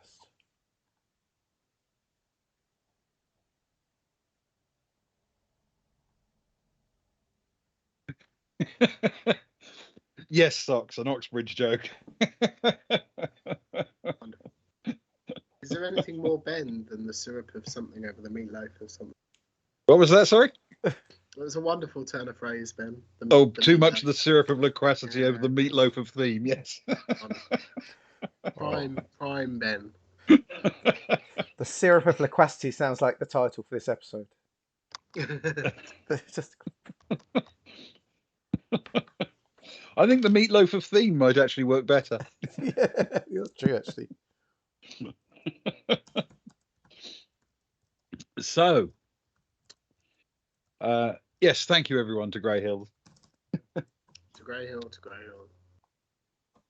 What you have in your hand, Stefan, what you're looking down at, is a small personal data device used for storing textual information.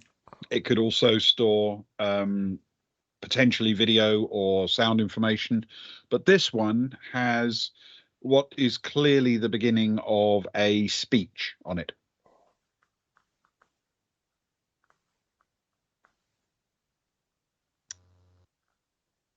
Interesting. How big is this device? Oh, very much handheld. It's like significantly thinner, but about the size of a pager back in the day. It's designed to slip in a pocket and be used like a small notebook. A personal water key. Yeah, pretty much. This is the Pope's speech that he's about to deliver. Wonderful. Stefan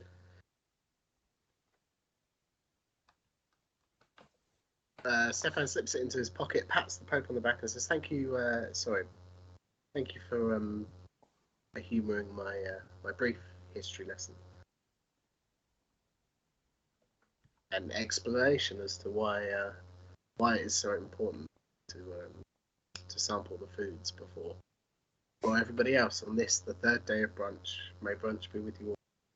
And he turns on his heels and quickly walks back over to Soraya. Okay. It's at about this point that Kara arrives with her group.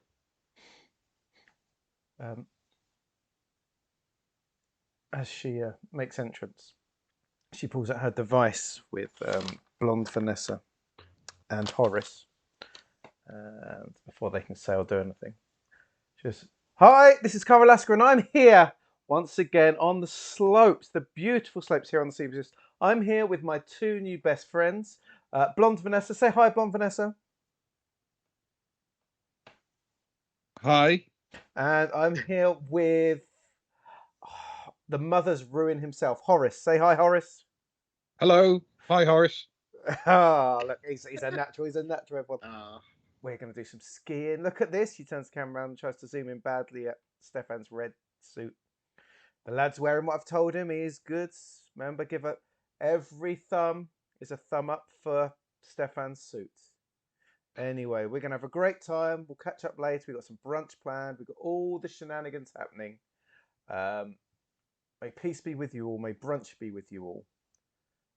Word up. She doesn't send it. She saves it at this minute in time because sending it would be a stupid thing to do. Okay. There are already people sort of waving to the group, suggesting that Vanessa and Horace start climbing up towards them. It's the work of a matter of seconds to get up there, and they start to climb. You do receive a message at about this point on the communication device.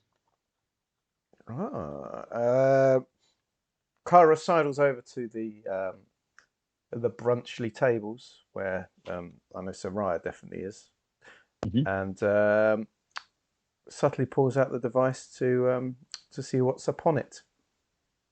What's upon it is a message which says, get her to the edge of slope 7 as the snow gets to its thickest. Oh dear.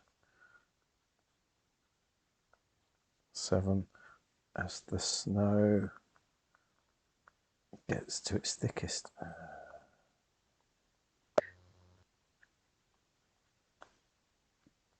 Are any of the diaspora paying any attention at all? Roll a survival check with int, please. Oh, I wasn't this good at that time of night. Survival with int. Okay. Oh, which helps because that's a 7 plus 2 is 9. Okay. Not really. They're looking around. There are some skiers coming down both sides of them. They're catching those occasionally. There are occasionally people on little skidoo-like things, but electrically powered, who are charging down quite enthusiastically. They're just watching the world, but they're not particularly seemingly paying any attention. Cool. So Kara turns her back to where the diaspora are doing their thing, sort of next to Soraya, sort of leans in next to her, and then prepares the device for speech. And she says, we'll do our best. The Pope's going to give a formal speech, but when it gets social, I think we'll do it then. Immediately, you get a response saying, it'll be about half an hour. Perfect. Perfect. Half an hour it is. By the time you've sorted all this out, you see Zoe's group arrive at the cave entrance, or the passage entrance, and start to make their way up. Zoe is looking quite relaxed as she takes a few deep breaths in the cold air. She quite likes this environment, and she sort of hangs back a little bit to shepherd them up and glance over her shoulder a few times, but she doesn't seem to react to anything that she perceives as a threat or anything like that. Whilst this has been going on, Ben, can Stefan, when he makes his way over to Soraya, he'll hold out his hand and he'll just say, "Here, look at that." He would normally apologise in this sort of situation, but Soraya's known him for long enough. I couldn't help myself. Here, this, and he'll pass over the speech device to Soraya. Okay. Yep. Soraya will sort of do a double take. To Soraya, did you say? Soraya. Yeah. Soraya will sort of do a double take. Okay, look at it, then look at you, and then look at it, and then look at you. You didn't. I thought it was going to be like a receipt for something embarrassing, or a couple of credits or something. I didn't think it was going to be something you were going to use in the next 10 minutes. This is starting to get to be a problem. Look, you don't need to prove yourself. The ship was great, and I know it was a long time ago, but you're still a very able man. You have many good years ahead of you. Maybe not As not shown by... not physically, but maybe mentally. Well, no, we all start to deteriorate in our 30s, don't we? We did poor old Agnar. Benchmark. Oh, But I don't know what to do. what could do? Oh. Can you drop it by his chair or something, or change it if you want? Might be something funny you can throw in. Oh, I'll tell you. I'll tell you what I will do. And she nudges Kara and wordlessly sort of hands it over to Kara, and Kara's like, What's this?" Saraya says, "Ask Stefan," as she wanders off to chat with the Tims before they reach the Pope. She loves to chat with a Tim, of course, and she's got 3 of them around us. She's very happy. That's all the Tims. Kara turns to Stefan. "Where did you get this from?" He'll look over both of his shoulders and lower his voice and say, "The Pope's pocket." You picked the pocket of the Pope. The pocket of the Pope you picked. The pickle Pope's pocket. Only a pillock picks the pocket of the Pope. You papal pocket picker. Yeah, exactly.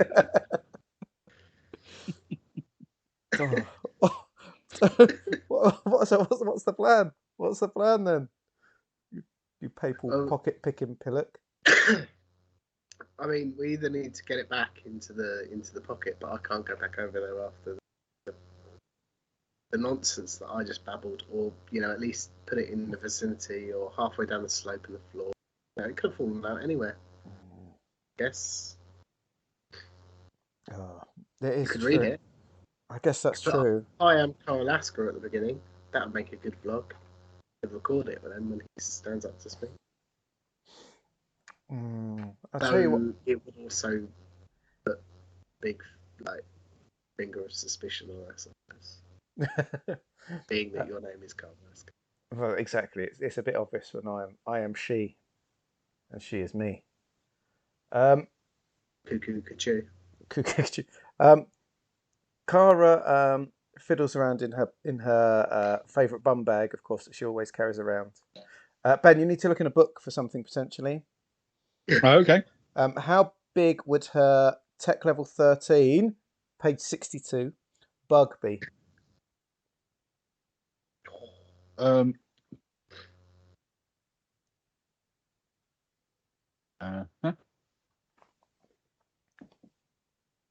All right, 1 second.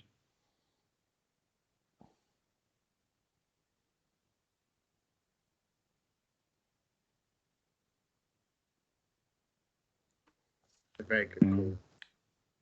Thank you. As long as it's not. Yep. Exactly.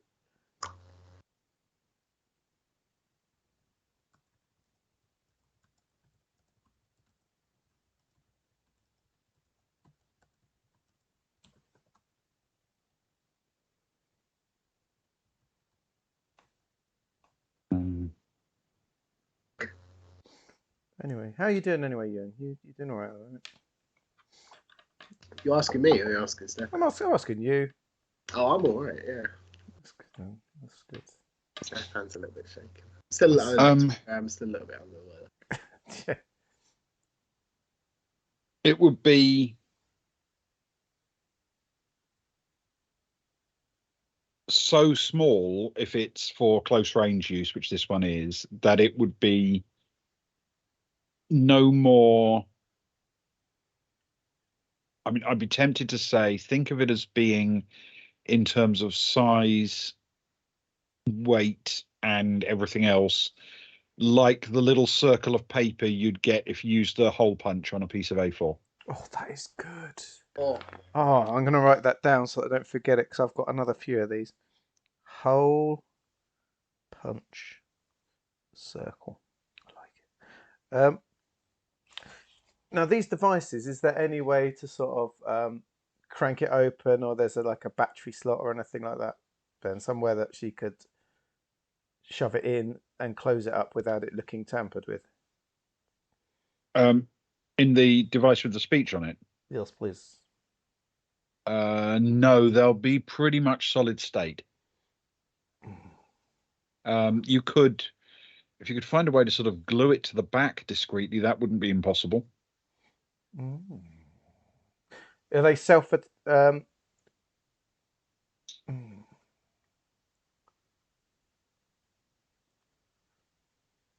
Now, who's the best pickpocket? Stefan, isn't it?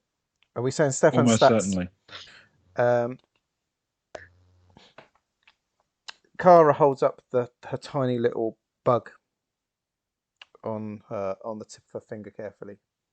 It says, "You see this, Stefan? You see this little thing?" Yeah. Now, this is a bug, and it's a very good bug. It's the best bug we've come across so far, and it's very expensive. Okay. What I need you to do is to slip it onto the Pope. Okay, no pressure. Say that you found the device. It gives you an excuse. And if you can get it onto him, into him, well, not into him.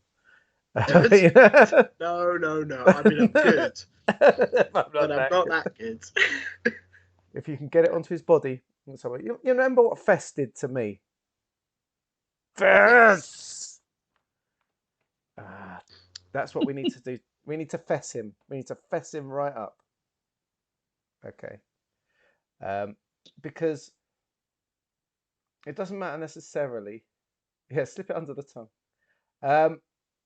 We don't necessarily need to know now, but whatever happens with Hivia, it might be worth knowing if we're not nearby what the Pope is ordering, what the Pope is trying to, shout out and stuff like that. If that makes sense. Yeah. Yeah. Sure. Cool. Do you feel up for the job? You're not adverse to a little bit of like post audio filtering and decrypting, are you?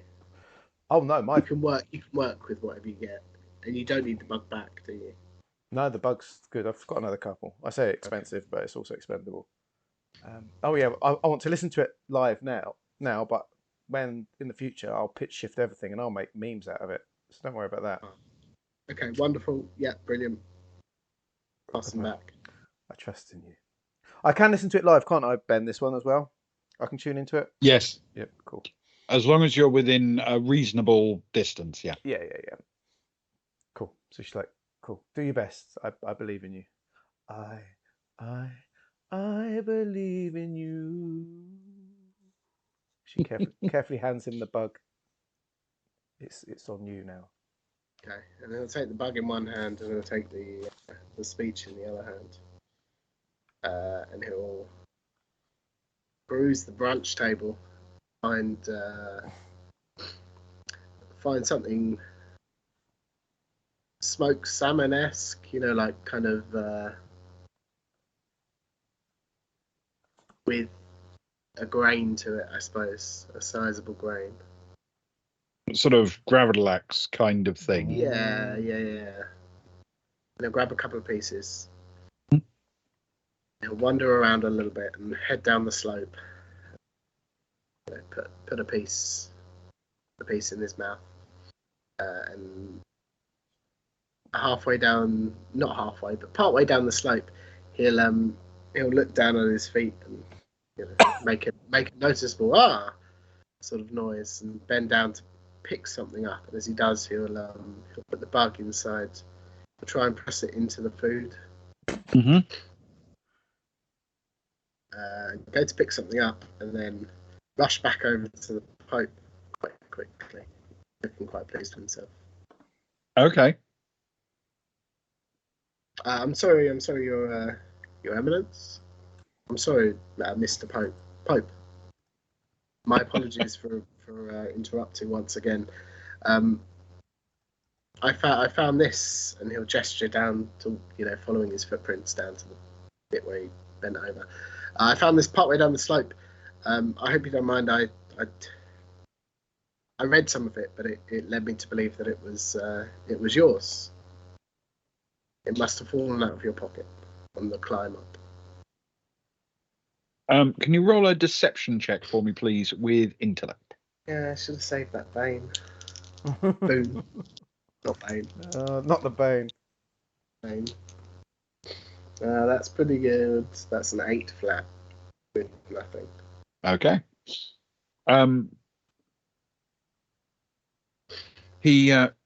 He looks down at it, a little bit of surprise, and then he sort of reaches into his own pocket and says, "Thank you," and takes it from you. Oh no! Actually, as he goes to say thank you, Stefan will he'll shove the piece of food into his mouth, and then Stefan will put another piece into his own mouth, and he'll say, "Have you tried? Have you tried? This is spectacular.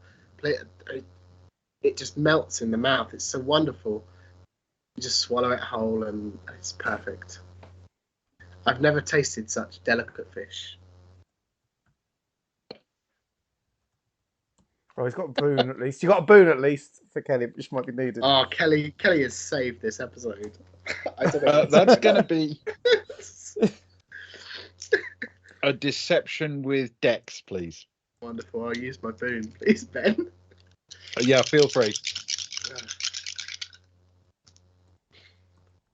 Which is good because I hit a 4 and a 5 and dropped the 2 plus 2 for my Dex and a 0 deception. So that's 11. 11. Okay, he looks a bit startled, but he swallows it down. Like an oyster, just. Can I get you anything else? A drink, perhaps? A mimosa to wash it down? No, thank you. I can feed myself. I'm sorry, I've done it again, haven't I? I've overstepped the mark. My apologies. I'll leave you in peace. And he'll scuttle off, sort of timidly, towards Cara. Okay. Stefan, So, I can hear him talking, but it's muffled for some reason. Are you? Just give it 6 to 8 hours and wait for what you hear then. Oh. No, listen, you gave me the idea. What idea? Okay. It should be with him for a while. Oh. For a little while, the group all sort of mills around and gathers itself together. And then after maybe 15 minutes or so, the Pope stands, and as soon as he does, everyone sort of stands up as well and looks at him. He has oriented himself so that he is at the top of the circle. So he's sort of looking mostly down on people, or at least sideways and slightly above them. And everyone takes their feet, and he doesn't even have to clear his throat, which is good because you never know what might pop out. And he reaches into his pocket and he takes out his little speech. And he says, "We are on our great pilgrimage. And when we set off, none of us knew what it would be like or whether we would even arrive safely. But as we've all come to know, it's become clearer and clearer that we are destined to set foot on Harrenhal, to live on Harrenhal. As it was written all those years ago, so it will be. I have to tell you, there is a prophecy which not everyone here will necessarily have been exposed to, which states that during this pilgrimage, there will be a number of signposts along the way. And one of the important ones is something called the Three Trials.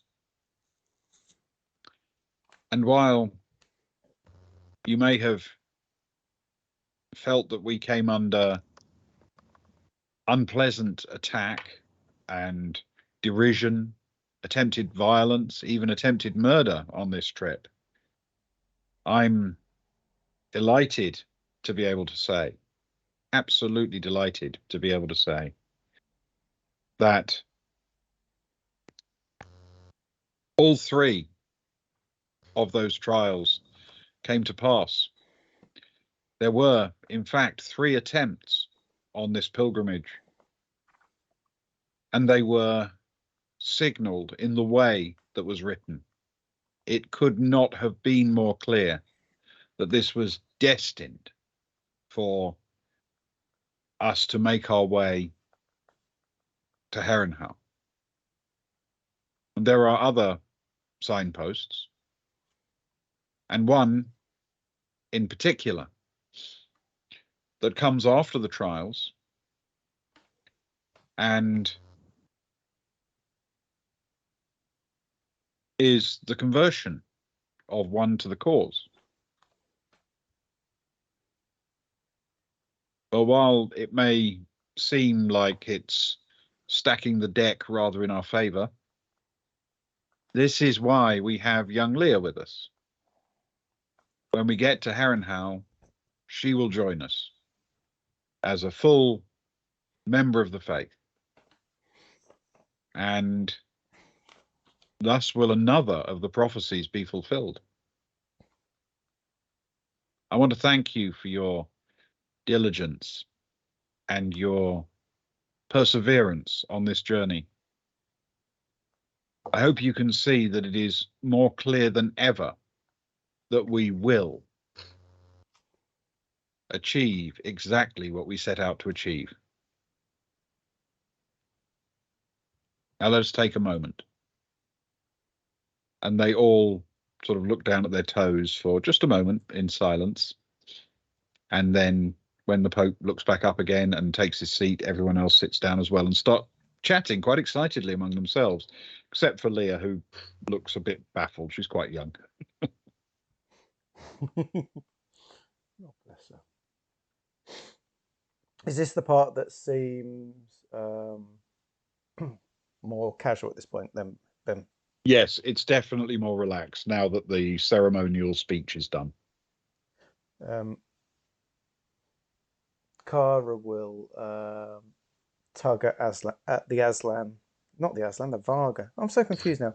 At her Varga friend's sleeve at Agnar, and say, "Oh, I wish you were an Aslan. So I wish you were an Aslan sometimes. They're so handsome." And then she'd say, I wish you were a Varga. "Wow, we can't all have our dreams come true." I want to talk to little Leah. Do you want to run point on me in case someone tries to stop me, if that makes sense? Try and like chat with them, sort of get involved. You know, like make both a physical and social barrier. Yeah. What's the play? You're gonna go show her how to make a snowman or something? Yeah, just like bring her over, tell her about some special food or something. See if she's you know, I don't know, do a record, come and record me while I do some, you know, something. Just get her away from just a little chat. Yeah, something cute. You know, something cute. You know, if you could. This is not the moment, of course. I just want to sort of catch a vibe with her, if you get what I mean. So it's going to be about 10 minutes away, and just about the time he was finishing his speech, you started to see the first flakes of snow begin to fall. Oh, that's very beautiful. Yeah, I Cause can all it's- brush some snowflakes off of his snout. Yeah. Don't worry, I've got you. fantastic. I'm guessing is Hivia near the Pope, Ben, or is she? Yeah, I mean, her seat is about a quarter of the way around the circle, I guess. Um, Immediately to each side of the Pope are a couple of his senior people, Yes. but she's close. She's not sort of stuck away at the far side of the circle. She's no tall Vanessa after all, is she? And no blonde Vanessa, who's right next to the Pope. Oh, they really are like the Matrix twins or whatever, like Fid said. Um, Carver will approach Leah, Hivia, and say, "Hey, we've not really spoken much before over the last few days, but you've no doubt seen me around. I'm Kara. How are things going for you? It's great to finally be able to talk with you. Hey, I like it here. It's The nice, snow isn't it? is great. I've never seen snow before. It's nice. I tell you what, there's some really kind of fun things you can do with the snow. Do you want to? We won't go far. Look." And she whispers to her. She says, "You see, my friend, how furry he is. There's some really funny things we can do to him. If you want, it's harmless. It's just quite funny. He won't mind. Come on." Can you roll a persuade with intellect, please? Persuade with childhood joy. Just With for childhood secrecy, joy. Agnar will purposely set up with his back sort of towards them, Um, clearly perusing the brunch table, but keeping an eye out for any interlopers. 11 plus 4. Sorry, 7 plus 4 is 11. 11 plus 4. 7 plus 4 is 11. Okay. Yeah, she barely even glances at the rest of the circle as she hops up and pads after Kara. Yeah. And so, see, you've really never seen snow before. No, I mean, I've seen vids of it. Ah. And Kara sort of gets down on one knee as if to make sort of a snowball or something. And to sort of so it's not just questioning her, but as part of play, if that makes sense. So she's like, copy what I do. It's cold when you first touch it, but you kind of get used to it. And there's something about this snow; it feels a little bit warmer than some other places. Where did you grow up then, Leah? Where I'm from, we had snow for a couple of months of the year. I've spent most of my time recently on Dillabrew. I can't Ah, really remember much before that. we were on Dilabru before. They have You, sand on Dillabrew. They have rocks on Dillabrew. They have did you have? sand crates on Dillabrew. Oh, we ran into sand crates. Our friend got bitten by a sand crate. It was very scary for a bit, but we managed to save her. You didn't ever come face to face with a Moanth, did you? I've heard about them, but I haven't seen one. Well, on our ship, we've got 4 Moanth eggs, and I think they're going to hatch soon. And I'm a little bit scared about it. I don't know. What do you think is going to happen when those eggs hatch? They're going to eat everybody. I know that's what I'm a bit worried about. Luckily, we've got some So really true. brave crew members that might prevent that before we get back. But I'm a bit nervous. And as she's doing that, she's sort of trying to make a very half-hearted sort of snow shield because the idea is going to be they're going to launch snowballs at Agnar and then like hide behind the shield. Okay.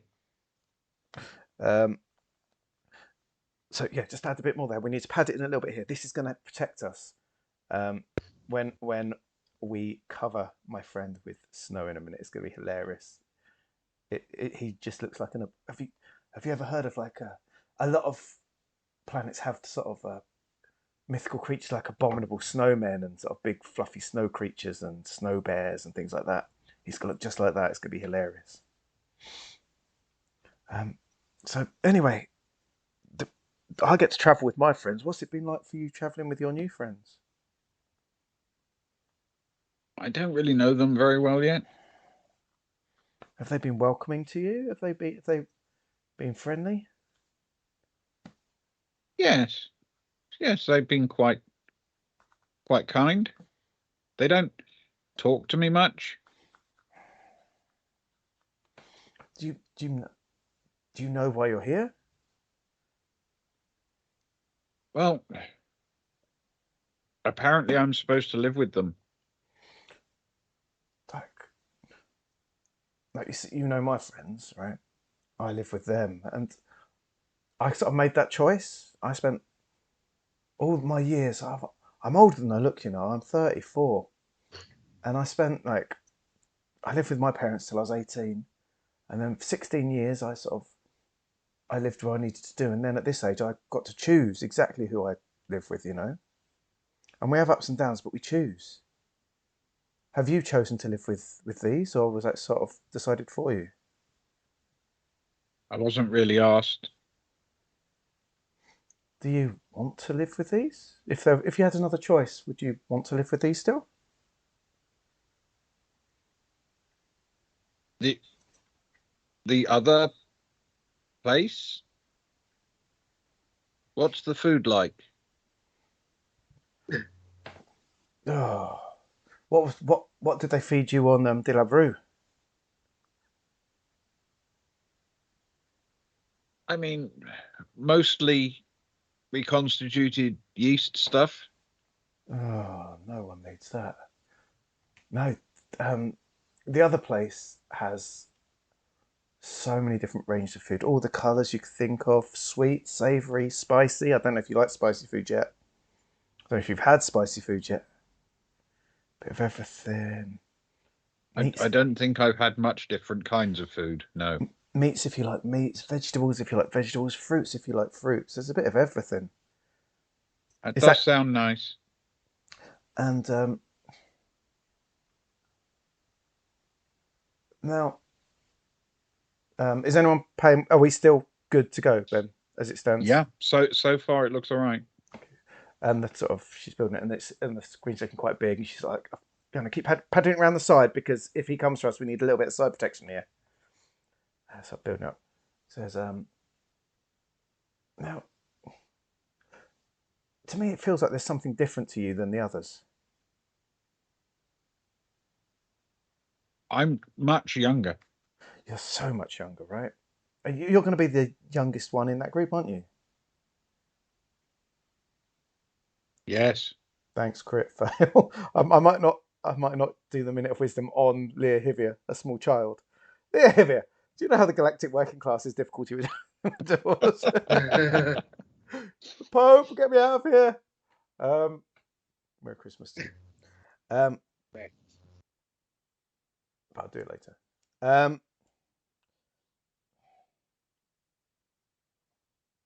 It'd be nice to be around people your age, isn't it? You see, like, not Agnar, he's old, right? But the other two that I travel with a lot, they're the same age as me. And it makes such a difference, you know, to be with people your own age. You're like shared experiences, you know, watch the same things as a kid, like the same sort of music, kind of. Do you know what I mean? It's nice, isn't it? I don't know if you've ever been able to experience that. I mean there used to be children occasionally, not with this trip. And you know what? One of our friends, right? And she's never going to get her to keep a secret. That's not my vibe. Do you know what I mean? But she's gonna say, one of my friends, she's super special, right? Because she's like got this like super special sixth sense that she can sort of know what people are thinking, and she can like do weird power things to like open things that are locked sometimes and things. That's crazy. That's amazing, right? That blew my mind. Leah stares straight at you and goes, "Shh." Now, apparently, there's like loads of people like it, right? I didn't know this. There's like whole systems of people that have those powers. I don't have any of those things. Agnar, his main power is looking beautiful and floofy, you know. Stefan's main power is being able to stand on two legs. He's pretty good at that. You're not allowed to talk about things like that. Why not? You get in trouble. With who? Who told you? Who tells you we get in trouble for that? Everybody.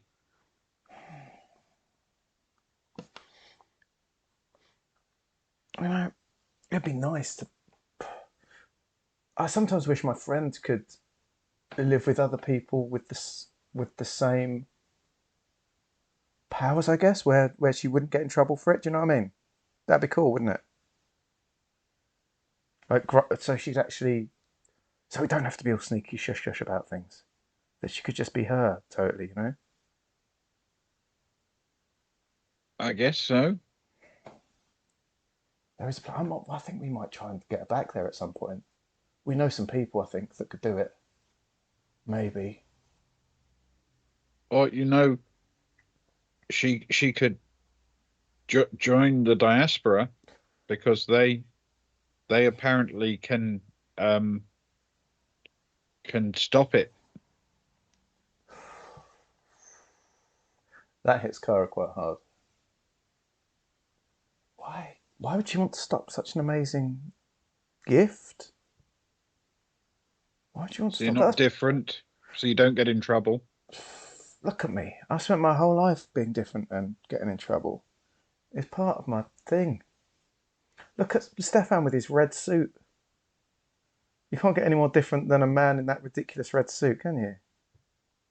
It looks like At this point, Stefan lying on the floor making snow angels. a. I don't think you get in trouble for wearing red. Maybe he should. The fashion police will get him. The There are fashion police. there should be, even if there's not. Yeah, the flip flops. His toes must be freezing. um, I think she. It took her a while. I think her friend. It took her a while to learn that what she had was really special, and that others like her. She didn't need to feel like what she had was a bad thing, and that she sort of grew into it more. I guess. I don't think she'd be the same person if it had been taken from her. You know, to me that feels like ripping out something that's so important. That'd be like taking away my love of the art, you know, arts and the need to like make a difference, you know. Or Agnar, he was in the army for all those years. Sorry, he was in the was it the army again? Navy. It was the army. He was in the army for all those years, and yet he kept inside him that love of helping people. So imagine if the army had ripped out that desire to help people, he wouldn't have been able to like save the person the other day. You know, it's important to keep what's important to you, even if it really makes you different. Don't you think? Surely. I don't know.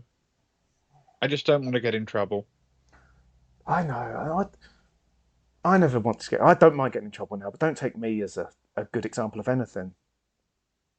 I totally understand you don't want to get in trouble, but sometimes you've got to be you, and if you've got the right people around you, they'll let you be you, but they'll have your back. They won't try and stifle you, or they won't take things away from you. They won't stop you from being you. They'll just make sure that you're you, you know, and they'll keep you safe and get you home at the end of the night. You know what I mean? Can you roll a persuade with intellect and you can have a boon? Thank you. That's the best roll of the night as well, by the way. Thank you for the boon. That's 663. That's 16. Okay. She looks up with a little bit of a smile on her face and she said, "It does sound nice. I'd like that."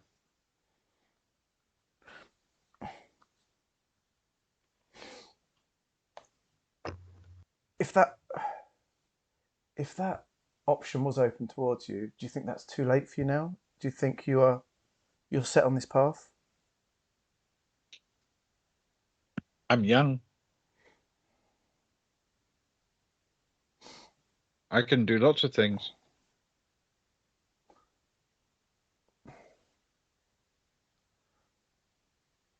Kara looks at her again and says,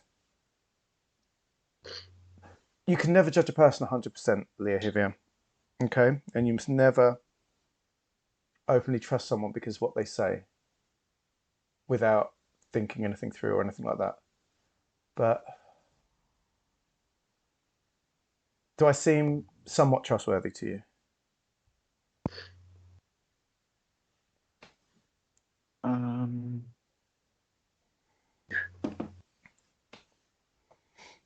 She nods absolutely emphatically. Just right there.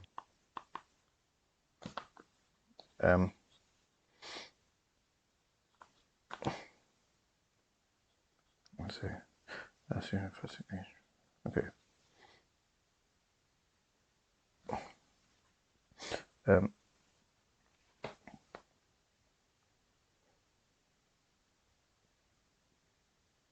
Kara says, "If I could promise you a better future, more exciting future of the food and the chance to just be yourself,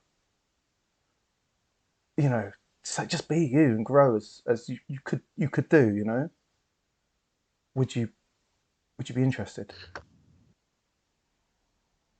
Yes. Does she seem legit from what Kara can tell? Yeah, as far as you can work it out, she's been quite convinced by your pitch. Ben, can Agnar get a time check at this particular moment? You're about 4 or 5 minutes away from the moment where the snowfall will hit its heaviest. Cool. Snow is falling.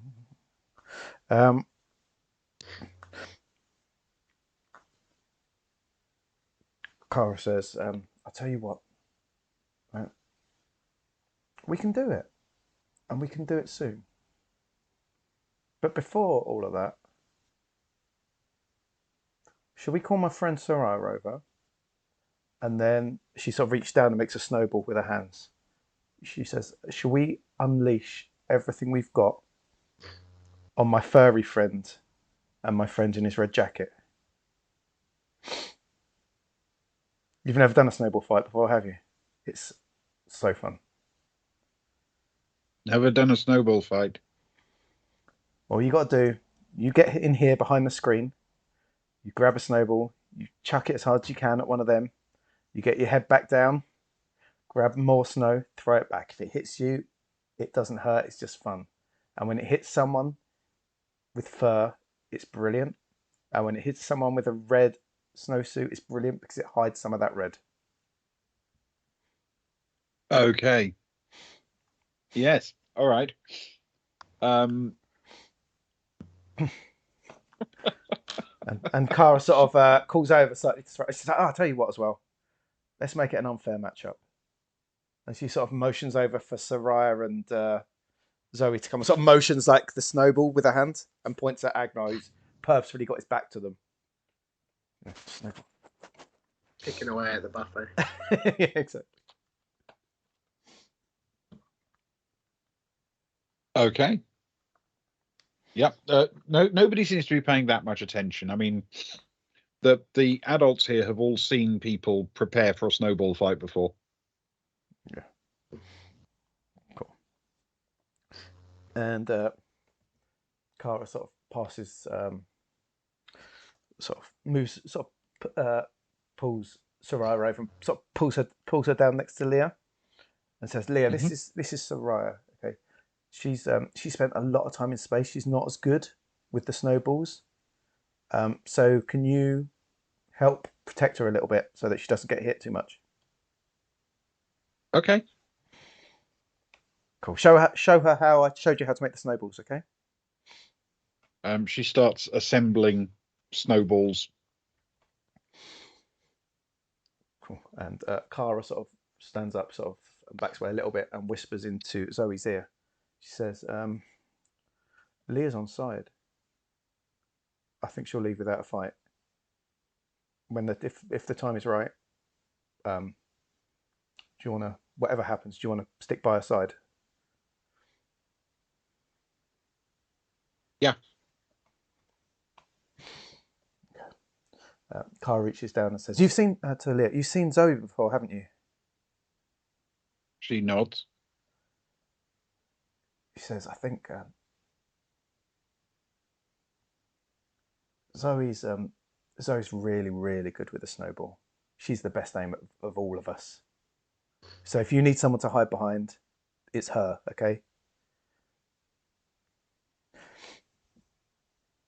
So you protect Soraya, Zoe will protect you, and I'll just run around making a stupid noise like normal, okay?"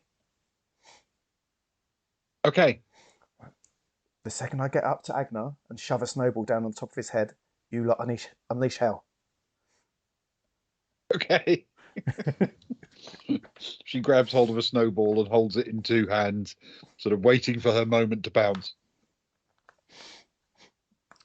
Soraya sort of grabs a snowball and she makes a big sort of thing of like overstated tippy toes. Like a cartoon type thing. Do do do do do do do do. No doubt, clearly, almost letting Agnar know that she's approaching, so he's got a chance to wince at the cold. And then when she's right behind him, she jumps up and tries to like slam dunk a snowball down on the top of his floofy head. Absolutely. Can we have an athletics dex plus dex, please? Oh no, this could go horribly wrong. It goes absolutely horribly wrong. Five. Athletics X. Hang on. 5. 0 0 5. 5. You try your best, but in the process of making the leap, you slip a bit on the slightly uneven, snowy surface, and end up basically losing control of the snowball altogether, and it splats into the ground. However, it is just a second or two later when the seemingly delighted Leah unleashes a snowball aimed at Agnar as well. And it goes nowhere near. It makes maybe half the distance before bounding into the slope. Are either of these close enough to him that he notices somewhat? Yes. Yeah, you would definitely have noticed the first one, because it was not done with extraordinary stealth and anything like that. And because you turned around, you would also have seen Livia throw a snowball at you, yes. Or near you. Yes, he'll pay no attention to the fact that it was her, and he'll drop the cheesy ball that he was fondling between his furry fingers, and then he'll just shout, "Cover, cover, cover!" and he'll dive on top of the Pope, or as close to the Pope as he can get from where he is at the buffet table, hoping to take out some of the table at the same time. Athletics dex plus dex, please. It almost feels like a failure is going to be better than a success. It does, but I feel as though Agnar still has a boon left from Kelly. Oh, yes. Which he will use. He will. Which is good because that's a 10 plus 2 is a 12. A 12. Without causing any, unintended injury or anything, you do indeed manage to wrap up the Pope in your arms and throw yourself sideways onto the ground, taking him with you and rolling him into the snow. He lets out a little sort of as he's thrown to the ground, but he's completely unharmed, of course. Of course he is. I just saved his life. Exactly. Agnar thinks in his head. He could have received a really nasty glaciation if it wasn't for your efforts. And Agnar will whisper to him, "Stay down. I don't know how many of them there are." The Pope's looking a little bit baffled. Kara sprung to her feet with a snowball in each arm. She doesn't care how good she is at throwing them. And she's like, "By the power of the snow!" and goes charging towards both both the Vanessas, tall Vanessa and blonde Vanessa, attempting to throw them at them. Okay. It's going to be a little bit harder to hit because the snow is now falling to the point where it's genuinely getting thick and difficult to see. It's still obviously well lit and the temperature is very nicely controlled, but that lighting actually makes it a little bit worse because the snow kind of glistens all the way down and makes it hard to see what you're doing. So you'll take a -1 on both of these. And as you're throwing 2 at the same time, I'm going to suggest they're also with Bane, please. Yeah, that makes absolute sense. So roll athletics dex plus dex. Yep. Athletics dex plus dex. Twice. One for you're going for blonde Vanessa and tall Vanessa, is that right? Yep. So it's a flat throw with Bane, right? Flat throw with Bane, and then I'll crank up the difficulty a bit. Okay. One has hit probably, and one has missed. One was an 11, so that was a 665, and but one's a 5. Okay. Was it the first one that hit? The first one that hit, yeah.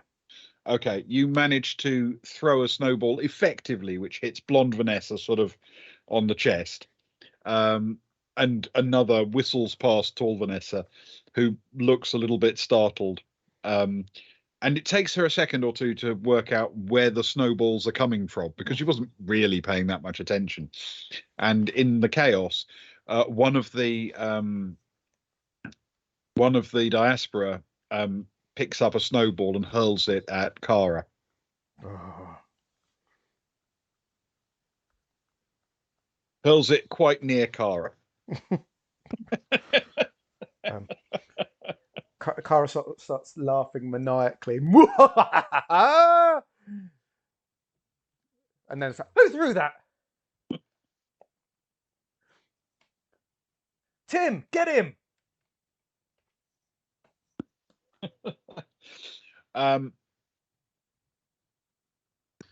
Kara, can you make a survival check, please? Oh, no, they're dangerous snowballs. With you can have a boon for this. Thank you. That is a 9 then, thanks to that, because that would have been a 5. 9. Okay. You don't know exactly what's going to happen when Temple arrives, but you do know roughly when she's planning to make her move. Mm-hmm. And because of that, you are keeping a bit of an eye out for when that might happen. And you can start to see a light on the front of a skidoo type thing as this comes hurtling down the ski slope.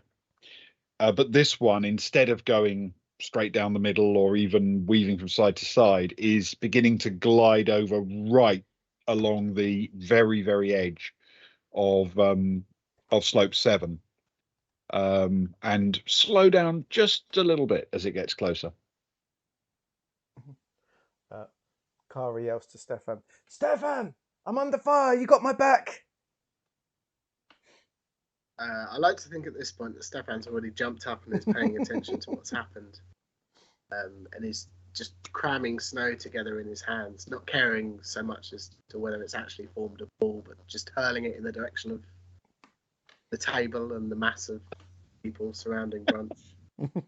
Yes, it turns out Stefan, he's not really aiming, but he's definitely got your back. Yeah. Less concerned with accuracy, more concerned with the chaos. Oh, points for style. And he shouts back, "Yeah, I've got you."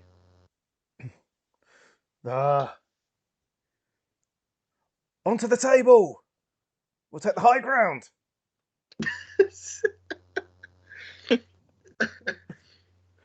Have the high ground, Kara. It's over.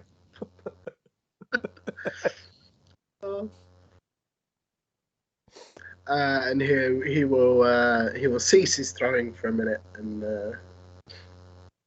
pick up one last handful and run towards Kara and the table.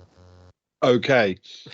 Do you want to try something very, very classy and gymnastic with this table? Oh, Stefan. I mean, it's Stefan. He will revel in the opportunity to do so. Because he has this in his back pocket, but he's never actually done it with an audience. No, he has, but he's failed. Yes, never Uh, succeeded with an audience. If Stefan backflips in a forest and there's no one there to see it, does he land it? well, precisely. He will attempt to jump and somersault onto the table in his best Jedi Sith. All right, can you kind do of way. athletics dex plus dex, please, for me? Yeah, of course. Oh, of course he can. I've got to swap my sheets over. Which is pretty good. So that's a 10 plus 4 is a 14. A 14. Mm-hmm. Okay. Stefan comes sprinting through the thickly falling snow, and as he approaches the table, takes one giant stride, pivots his body sideways, and does what amounts to a cartwheel in midair, only without his hands being involved in touching the ground. Spinning his legs over and landing absolutely flawlessly on top of the table. Food going everywhere, but it is an absolutely amazing sight, and everybody just sort of freezes as they stare, mouths open, at this maneuver. You can absolutely have a free shot at anyone you like from there to complete the styling it out. Oh, glorious. So many options there. Who noticeably to Stefan hasn't done much in the snowball fight yet? Well, Is there anyone that's looking a Marcus, bit out? Horace, people like that haven't been involved. Wonderful. He'll point a finger over towards Horace and then Ah. unleash a snowball as he does. Excellent. Can you make As if to a call him. ranged attack, please? I've got ranged attack now. Excellent. Yeah. Is this man portable? Yes, I mean, I'm tempted to say it should be, but no. I mean, realistically, it's got to be athletics dex plus dex, hasn't it? It can't be anything else. I'm sorry. That's a 6 plus 4 is 10. A 10. Horace is sort of he's got to his feet. He's looking around, wondering what on earth is happening. He sees Stefan complete this amazing gymnastic maneuver to land on the table, watches food fly off in all directions. He literally points at Stefan, opens his mouth to say, "Did you see that?" And the snowball hits him right in the face. Yes. Beautiful. Beautiful. Excellent. While Stefan is doing this, Stefan, can you also roll a deception for me, please, with Dex? Yes. And you can have a boon for this. Dexterity. Yeah. That's pretty good. That's a 10 plus 2 is 12. Rolls tonight. 1. Okay. 12 total. You absolutely have everybody's attention. Everybody's.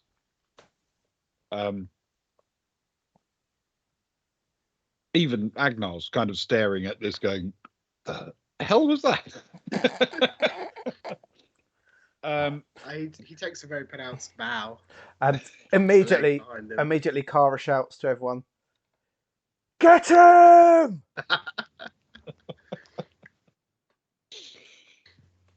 The diaspora are enthusiastically packing up snowballs and getting ready to unleash practically a firing squad upon Stefan right now.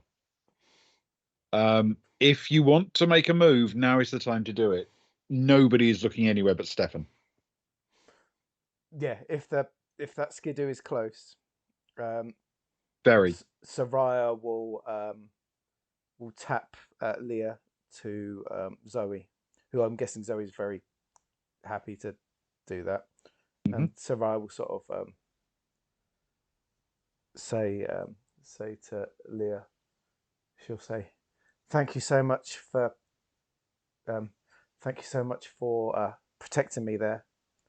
I feel like I need to go and save my friend.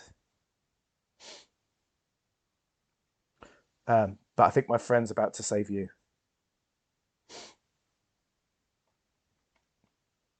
Okay.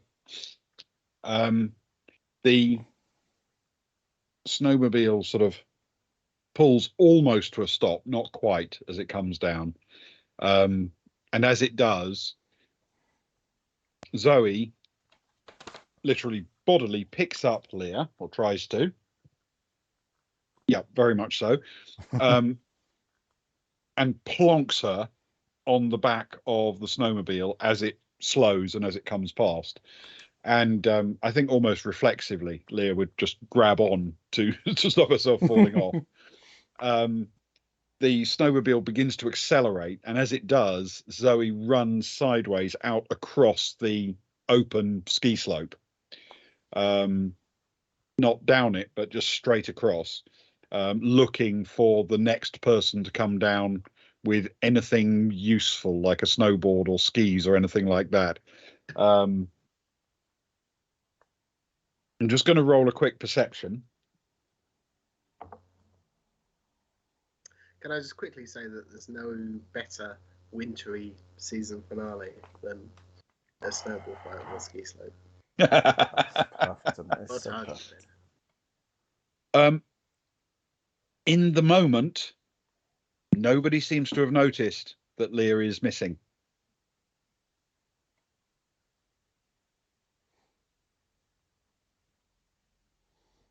And you see Zoe disappear into the snow. The snowfall. At this point, I like to imagine that Stefan has looked around at everybody who's been verbally encouraged to take aim at him. Top of the table has just dropped to his knees and opened up his arms, closed his eyes. Like a final, I'm finished. I don't think we're going to need to roll these because they're very close, and there are all of the people are throwing snowballs at Stefan. Yes. Yeah. He is going to get hit by a lot of snowballs. Some will miss, sure, but a lot are going to hit. Yeah, the people seem to be grinning a lot, and a couple of them are even laughing as they pelt him with snowballs. Wonderful.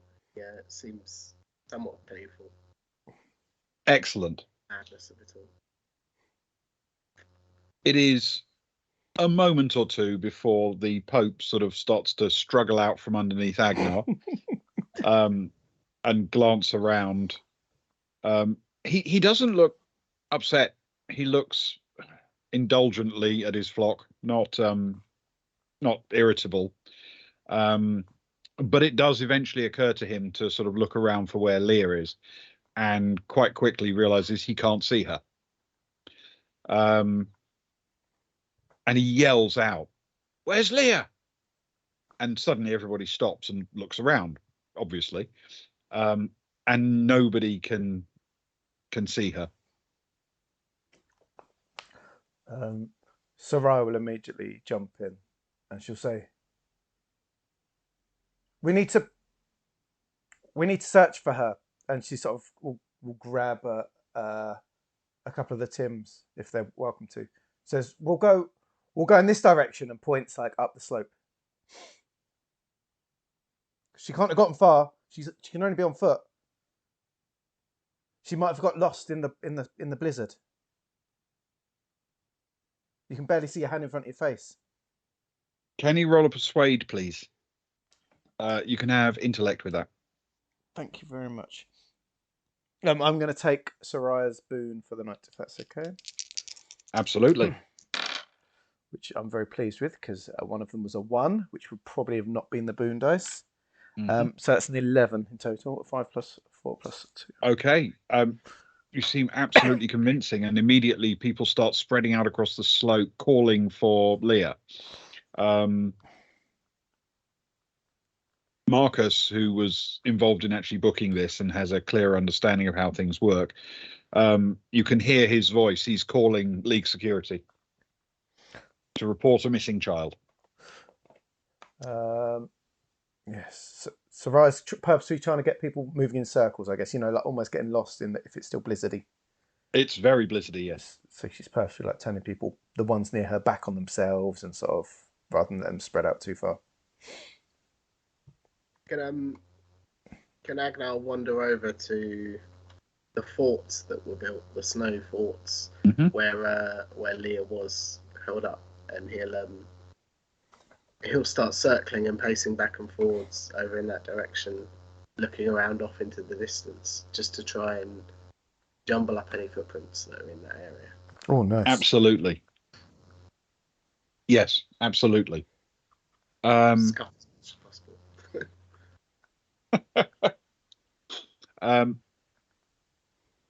The search continues for several minutes.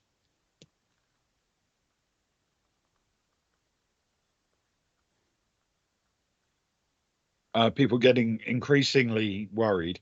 And eventually, you see a couple of security people emerge from the tunnel below you. At this point, the snowfall is beginning to ease. It's done its sort of programmed snow dump, and now it's easing back off again to give people nice, clear skiing weather. And as it does, your visibility rapidly increases, and you can see all the way down the slope and all the way up the slope. There is obviously no sign of Leah. But you do see Olivia Sharp with one of her security personnel emerge from the tunnel. The chap she's with heads down the slope a little way, looking left and right, and she comes up to see you guys. We got a call. Missing girl?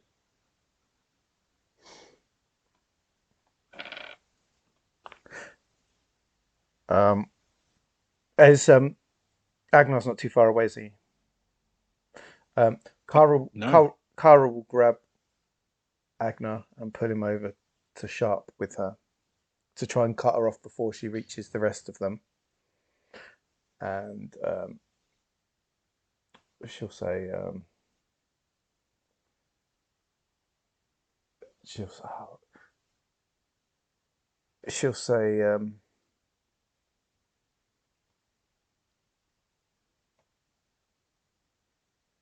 don't know. I know what I want to say, but I feel like I'm cheating by leaving too long on it. She'll say, "Don't worry about this. Honestly, it's okay. We've got it. The girl is safe. Trust us on this. Safe. The girl is safer than she would be." Trying to say it before she sort of reaches the group, if I can do that. Okay, can you roll a persuade with your choice of intellect or social? It's going to be a fairly high difficulty. Then this is where Kara uses her boon for the night. Thank you. What is it? Persuade plus... Your choice of intellect or social. Okay. Oh, God. Intellect then. It's all part of the cost plan. Exactly, sucks. You're absolutely right. Right, that one is out. Let's see how difficult that is then, because that is going to be a 13. A 9 plus 4 is a 13. Okay. Strong. That's a strong roll. Very strong roll. There is a sort of brief pause. Sharp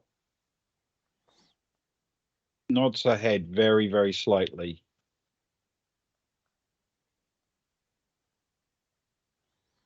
And then she turns around to the group as a whole and says, "We can't see her immediately in the area. We're going to have to hit videotape and review things. She can't get off the ship. There's nowhere for her to go. We'll find her. Don't worry." And she sort of pats you on the shoulder encouragingly, and she stomps off back down the slope to the tunnel. Is that the sort of pat to follow her, or the pat, or just an encouraging pat? Just, I think I've got this. Okay, cool. Kara puts her arm around Agnar's waist and gives him a little squeeze of just happiness and sort of the release of stress, if that makes sense. Keep it. The wraps. He's looking off into the distance, calling Leah out to the slopes. The diaspora do also do the same thing. They spread out and try and call for her, but after a while, with no answer, they regather and sort of stand around looking a bit helpless. At some point, he'll send a personal message over to Sharp and just simply say thank you. Leave it at that. I guess as they start to gather, he'll notice a certain moment that perhaps he would have noticed in unsuccessful troops throughout his years, and turn to Carl and just say, maybe we need to go say a few words. You're the general. General's always said the best things. Okay. If you step up towards the circle, you'll be intercepted by Marcus. Yeah.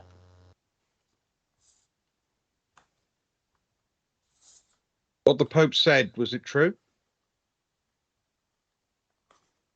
Which bit? 3 trials. Did all 3 trials come to pass?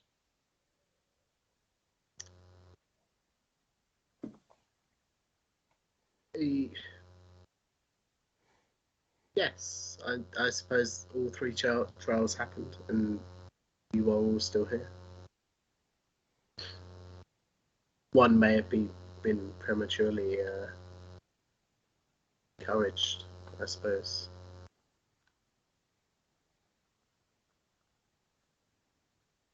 He nods. He says,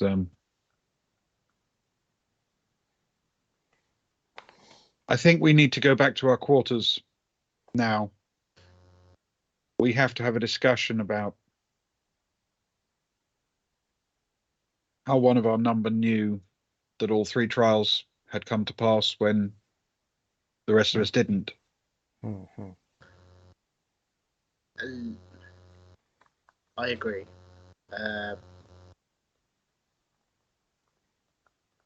Leave it with me somewhat. I'll address the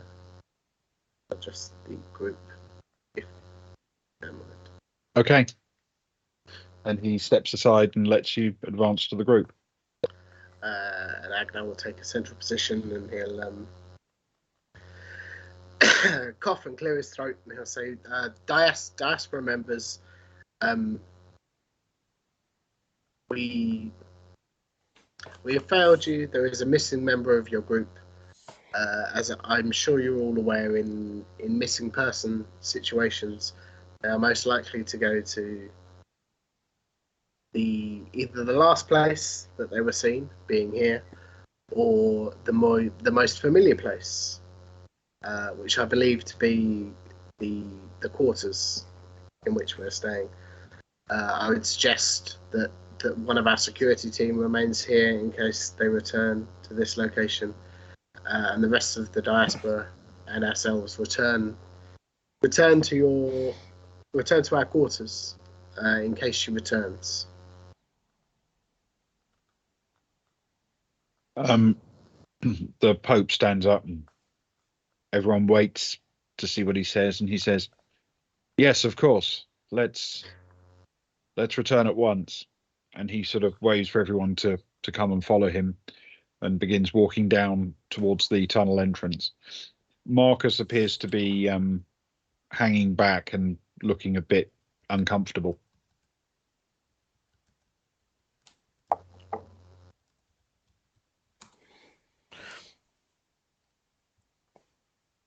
Kara walks up to Marcus and gives him sort of a bit of a grim smile, I guess, and says, "It appears all the prophecies didn't come true in the end."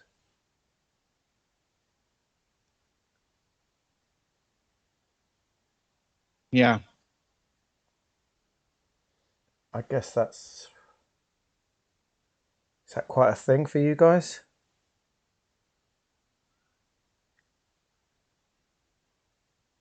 Yes. If we will discuss it among ourselves, of course, but the way I feel right now,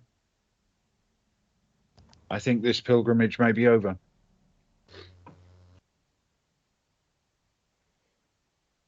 This may not be the time for us to return to Gika. If it's meant to be, there'll be other pilgrimages. And if it's meant to be, there'll be greater leaders. If it's meant to be, you may even get a security team half as good as ours.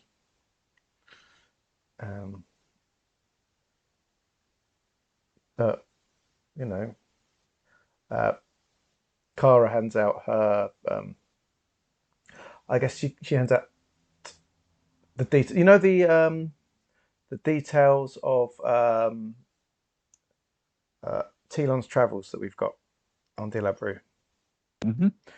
She says, "You've already got our details, but if you need time to think, there's a place in Delabru where no questions will be asked. If you need a bit of time to get your head together, we've got a friend there that will give you a room, no questions asked, as long as you need." Thank you. Have you ever seen a Moanth, Marcus? I have, once or twice. I can guarantee you'll see more if you go back there, but from a safe distance. They're a beautiful creature. Okay. Not the word I'd have used. She gives him a slap on the shoulder and says, "I'm going to head back to my friend over here," pointing at Agnar. Says, "You know, if you need to talk with anyone, we're all available at any time, you know, unless we're sleeping or drinking or having brunch. You can join us for brunch sometime if you want." And then wanders off. Okay. As you head back towards the others, Kara, you get a message through the secret message device. She waits till she's back with our crew and then opens the device.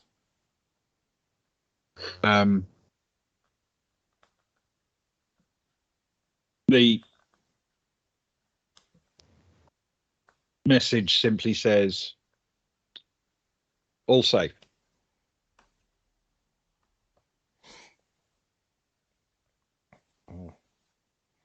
Kara wordlessly shows it around to Agnar and to Stefan and Soraya. And then sort of closes it down and pockets it in an inside pocket, with a thought to space it at some point. Yeah. Okay. And I think, since there will be no more attempts of violence on the Geeka diaspora, and because the group is, apart from Zoe, who will no doubt reappear at some point shortly, standing in a rather beautiful surrounding on a ski slope, we will say that that is the end of season 2. Oh, Ben. Thank you very much, Ben. That was wonderful. What a way to end. Well, it seems like a nice bit of scenery to end on, doesn't it? It certainly feels like a win to end on as well, to be fair. Yeah, but it was definitely a win. Yes. For now, at least. Fids, you're going to have to wait 3 whole weeks before season 3, episode 1. It's a long time, isn't Yes, it's. I mean, it is a while. It's not that long in the grand scheme of things, but it is a while. Oh, that was good though. Thank you, Ben. Well, Thank you guys, always. Hmm. I think Kelly, it's not going to be 3 weeks till you see us again, though. If you don't need it to be there. Now, what's going on in the next 3 weeks? Well, The let's start stuff. with tomorrow. Just let's Mm. run through. Go for it. Tomorrow, I'm still not entirely sure what we're doing tomorrow. I will definitely be online for a sort of glass of bubbly in the run into midnight. Luke, you said you might be able to join in a bit. Yeah. If I think that's about 70-30. Cool. And you're probably not available tomorrow, if I remember. No, alas. Okay. So I have a couple of ideas for silliness that we can do while we drink in the new year. And yes, actually, Socks, that could be really handy because it may not surprise you to learn that one of the things I was thinking of doing was at least a sort of part one of an interactive fiction game I just wrote called Every Second Counts. Very nice. There you go. It's all like it's worked out perfectly. So if you would like to join us, we will blat you out an invite and we can do some interactive fiction while we drink enormous amounts of bubbly, okay? Then on Monday, I take it, Luke, we'll be able to continue with the excellent Monday. Spooky Monday.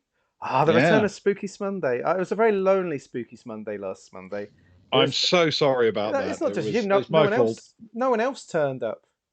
It wasn't just you. It was very lonely and scary in there on my own. But it was a great game. The Quarry is very spooky. It's made by the same people as Until Dawn, but it got spookier quicker than Until Dawn. It's certainly got active quicker. Yeah. There was It's suddenly a lot of running and screaming. That's all right, Fizz. That's all right. Yeah, it was brilliant intro, I thought. Absolutely wonderful. And the cast is astonishing. Yeah, Just I know, an right? amazing cast. It's ludicrously good. And I like the face stuff as well. The work on the face. I like the girl. The girl's good. We've already got our favourite last girl, maybe final girl. Possibly. I suspect, just by seeing the names on the cast list, I suspect there's another one who's going to possibly supplant her, but we'll see. We'll see. It's good though. It's a good setting. It's about loads of teenagers at a summer camp that have turned up to a summer camp. There's a creepy cop already. A weird dead woman in the back of my car, which that freaked me. The second that happened, all gloves are off. I was nervous. I was nervous after that. Yeah. Carny folk. A lot of carny folk around. The man dog, the boy dog. Sounds like a game that I've seen played before. Yeah, Sock, seriously, catch it on VOD. It's only... I only went back 45 minutes. Yeah, I went short. And it's a really good intro to this game. It's one of those cinematic things where you sort of follow through until you get to an explosion of different possible endings and how many people survive and all of those. It's brilliant. So yes, it could be very much like you have to set fire to wooden carved bears. It's exactly that kind of thing. I'm hoping so. I think that'll make it a 10 out of 10 game. That's definitely one of the things. So that's Monday. Yep. And then next Friday we are doing technically Travel, I suppose. We're doing a recap of all of season 2, all 35 episodes. I love the 35 episode recaps. It's ridiculous. It's a 35 episode recap of season 2. So we're going to plow through that next Friday. And then next Saturday, I can't remember which one's next Saturday. Gutterpunk, I believe. Gutterpunk. Is it? Oh, fantastic. Super exciting. Yes, Gutterpunk. Wonderful. So that's Saturday the 7th will be the Gutterpunk, second part of John Thompson, Rook and Rasp's Gutterpunk game, which is amazing and brilliant for being completely different to everything else. Yes, indeed. Yeah, January is the month of Double John. To be fair. So that's the next week or so. Some Luke plays, some almost Traveller, and some amazing Gutter Punk, and some probably awful but slightly drunken chat and conviviality tomorrow. If so, for next Friday, if you know anyone that might be interested in Traveller going forward, next Friday's a really good one to join us with because it's a massive whistle stop tour of what happened this series, so people can at least get an idea of the storyline to join us as we move on next season. It will set people up nicely for what is to come. Precisely indeed. Yes, and as always, kneel before VOD. So, thank you guys, but not just for tonight, for the season and everything. And this is the last time we'll all be together this year. So, Ewan, have a really cracking new year. Yes, you. I will attempt to drop by and chat, but it'll be hit or miss. If you can, we'd love to see you. If not, have a great time. Yeah, and you guys as well, and everybody else who may or may not be dropping by. Yes. Regardless. Yeah. If we don't catch you tomorrow, then Happy New Year. And thank you for the season as well, guys. It's been good fun. I think it has, and that's all down to you. Thank you. And Socks, I think we might see the Baltic Star next season. You know, season 3 is Baltic Star season. I have faith. Yeah. Sometime the next year. I want to see how those Moanthe eggs are going. Yes. No, there will be actual time spent on the Baltic Star in season 3, or at least very close to it. Oh, beautiful. Not an entire star system away. Oh, it's going to be nice. It's going to be sweet. Same things. Luke and I have different plans. Exactly. It's going to be a deep joy, yeah. Yeah, we're going to spend 7 weeks clearing the ship of Moanthe, I guess. All right. All the dead bodies. Yeah, there are a lot of litter trays to empty as well. Oh, so many litter trays. Right. Take care, everyone. Yeah. Take Thank care. you, everybody. Good night. Thank Happy you. New Year, etc.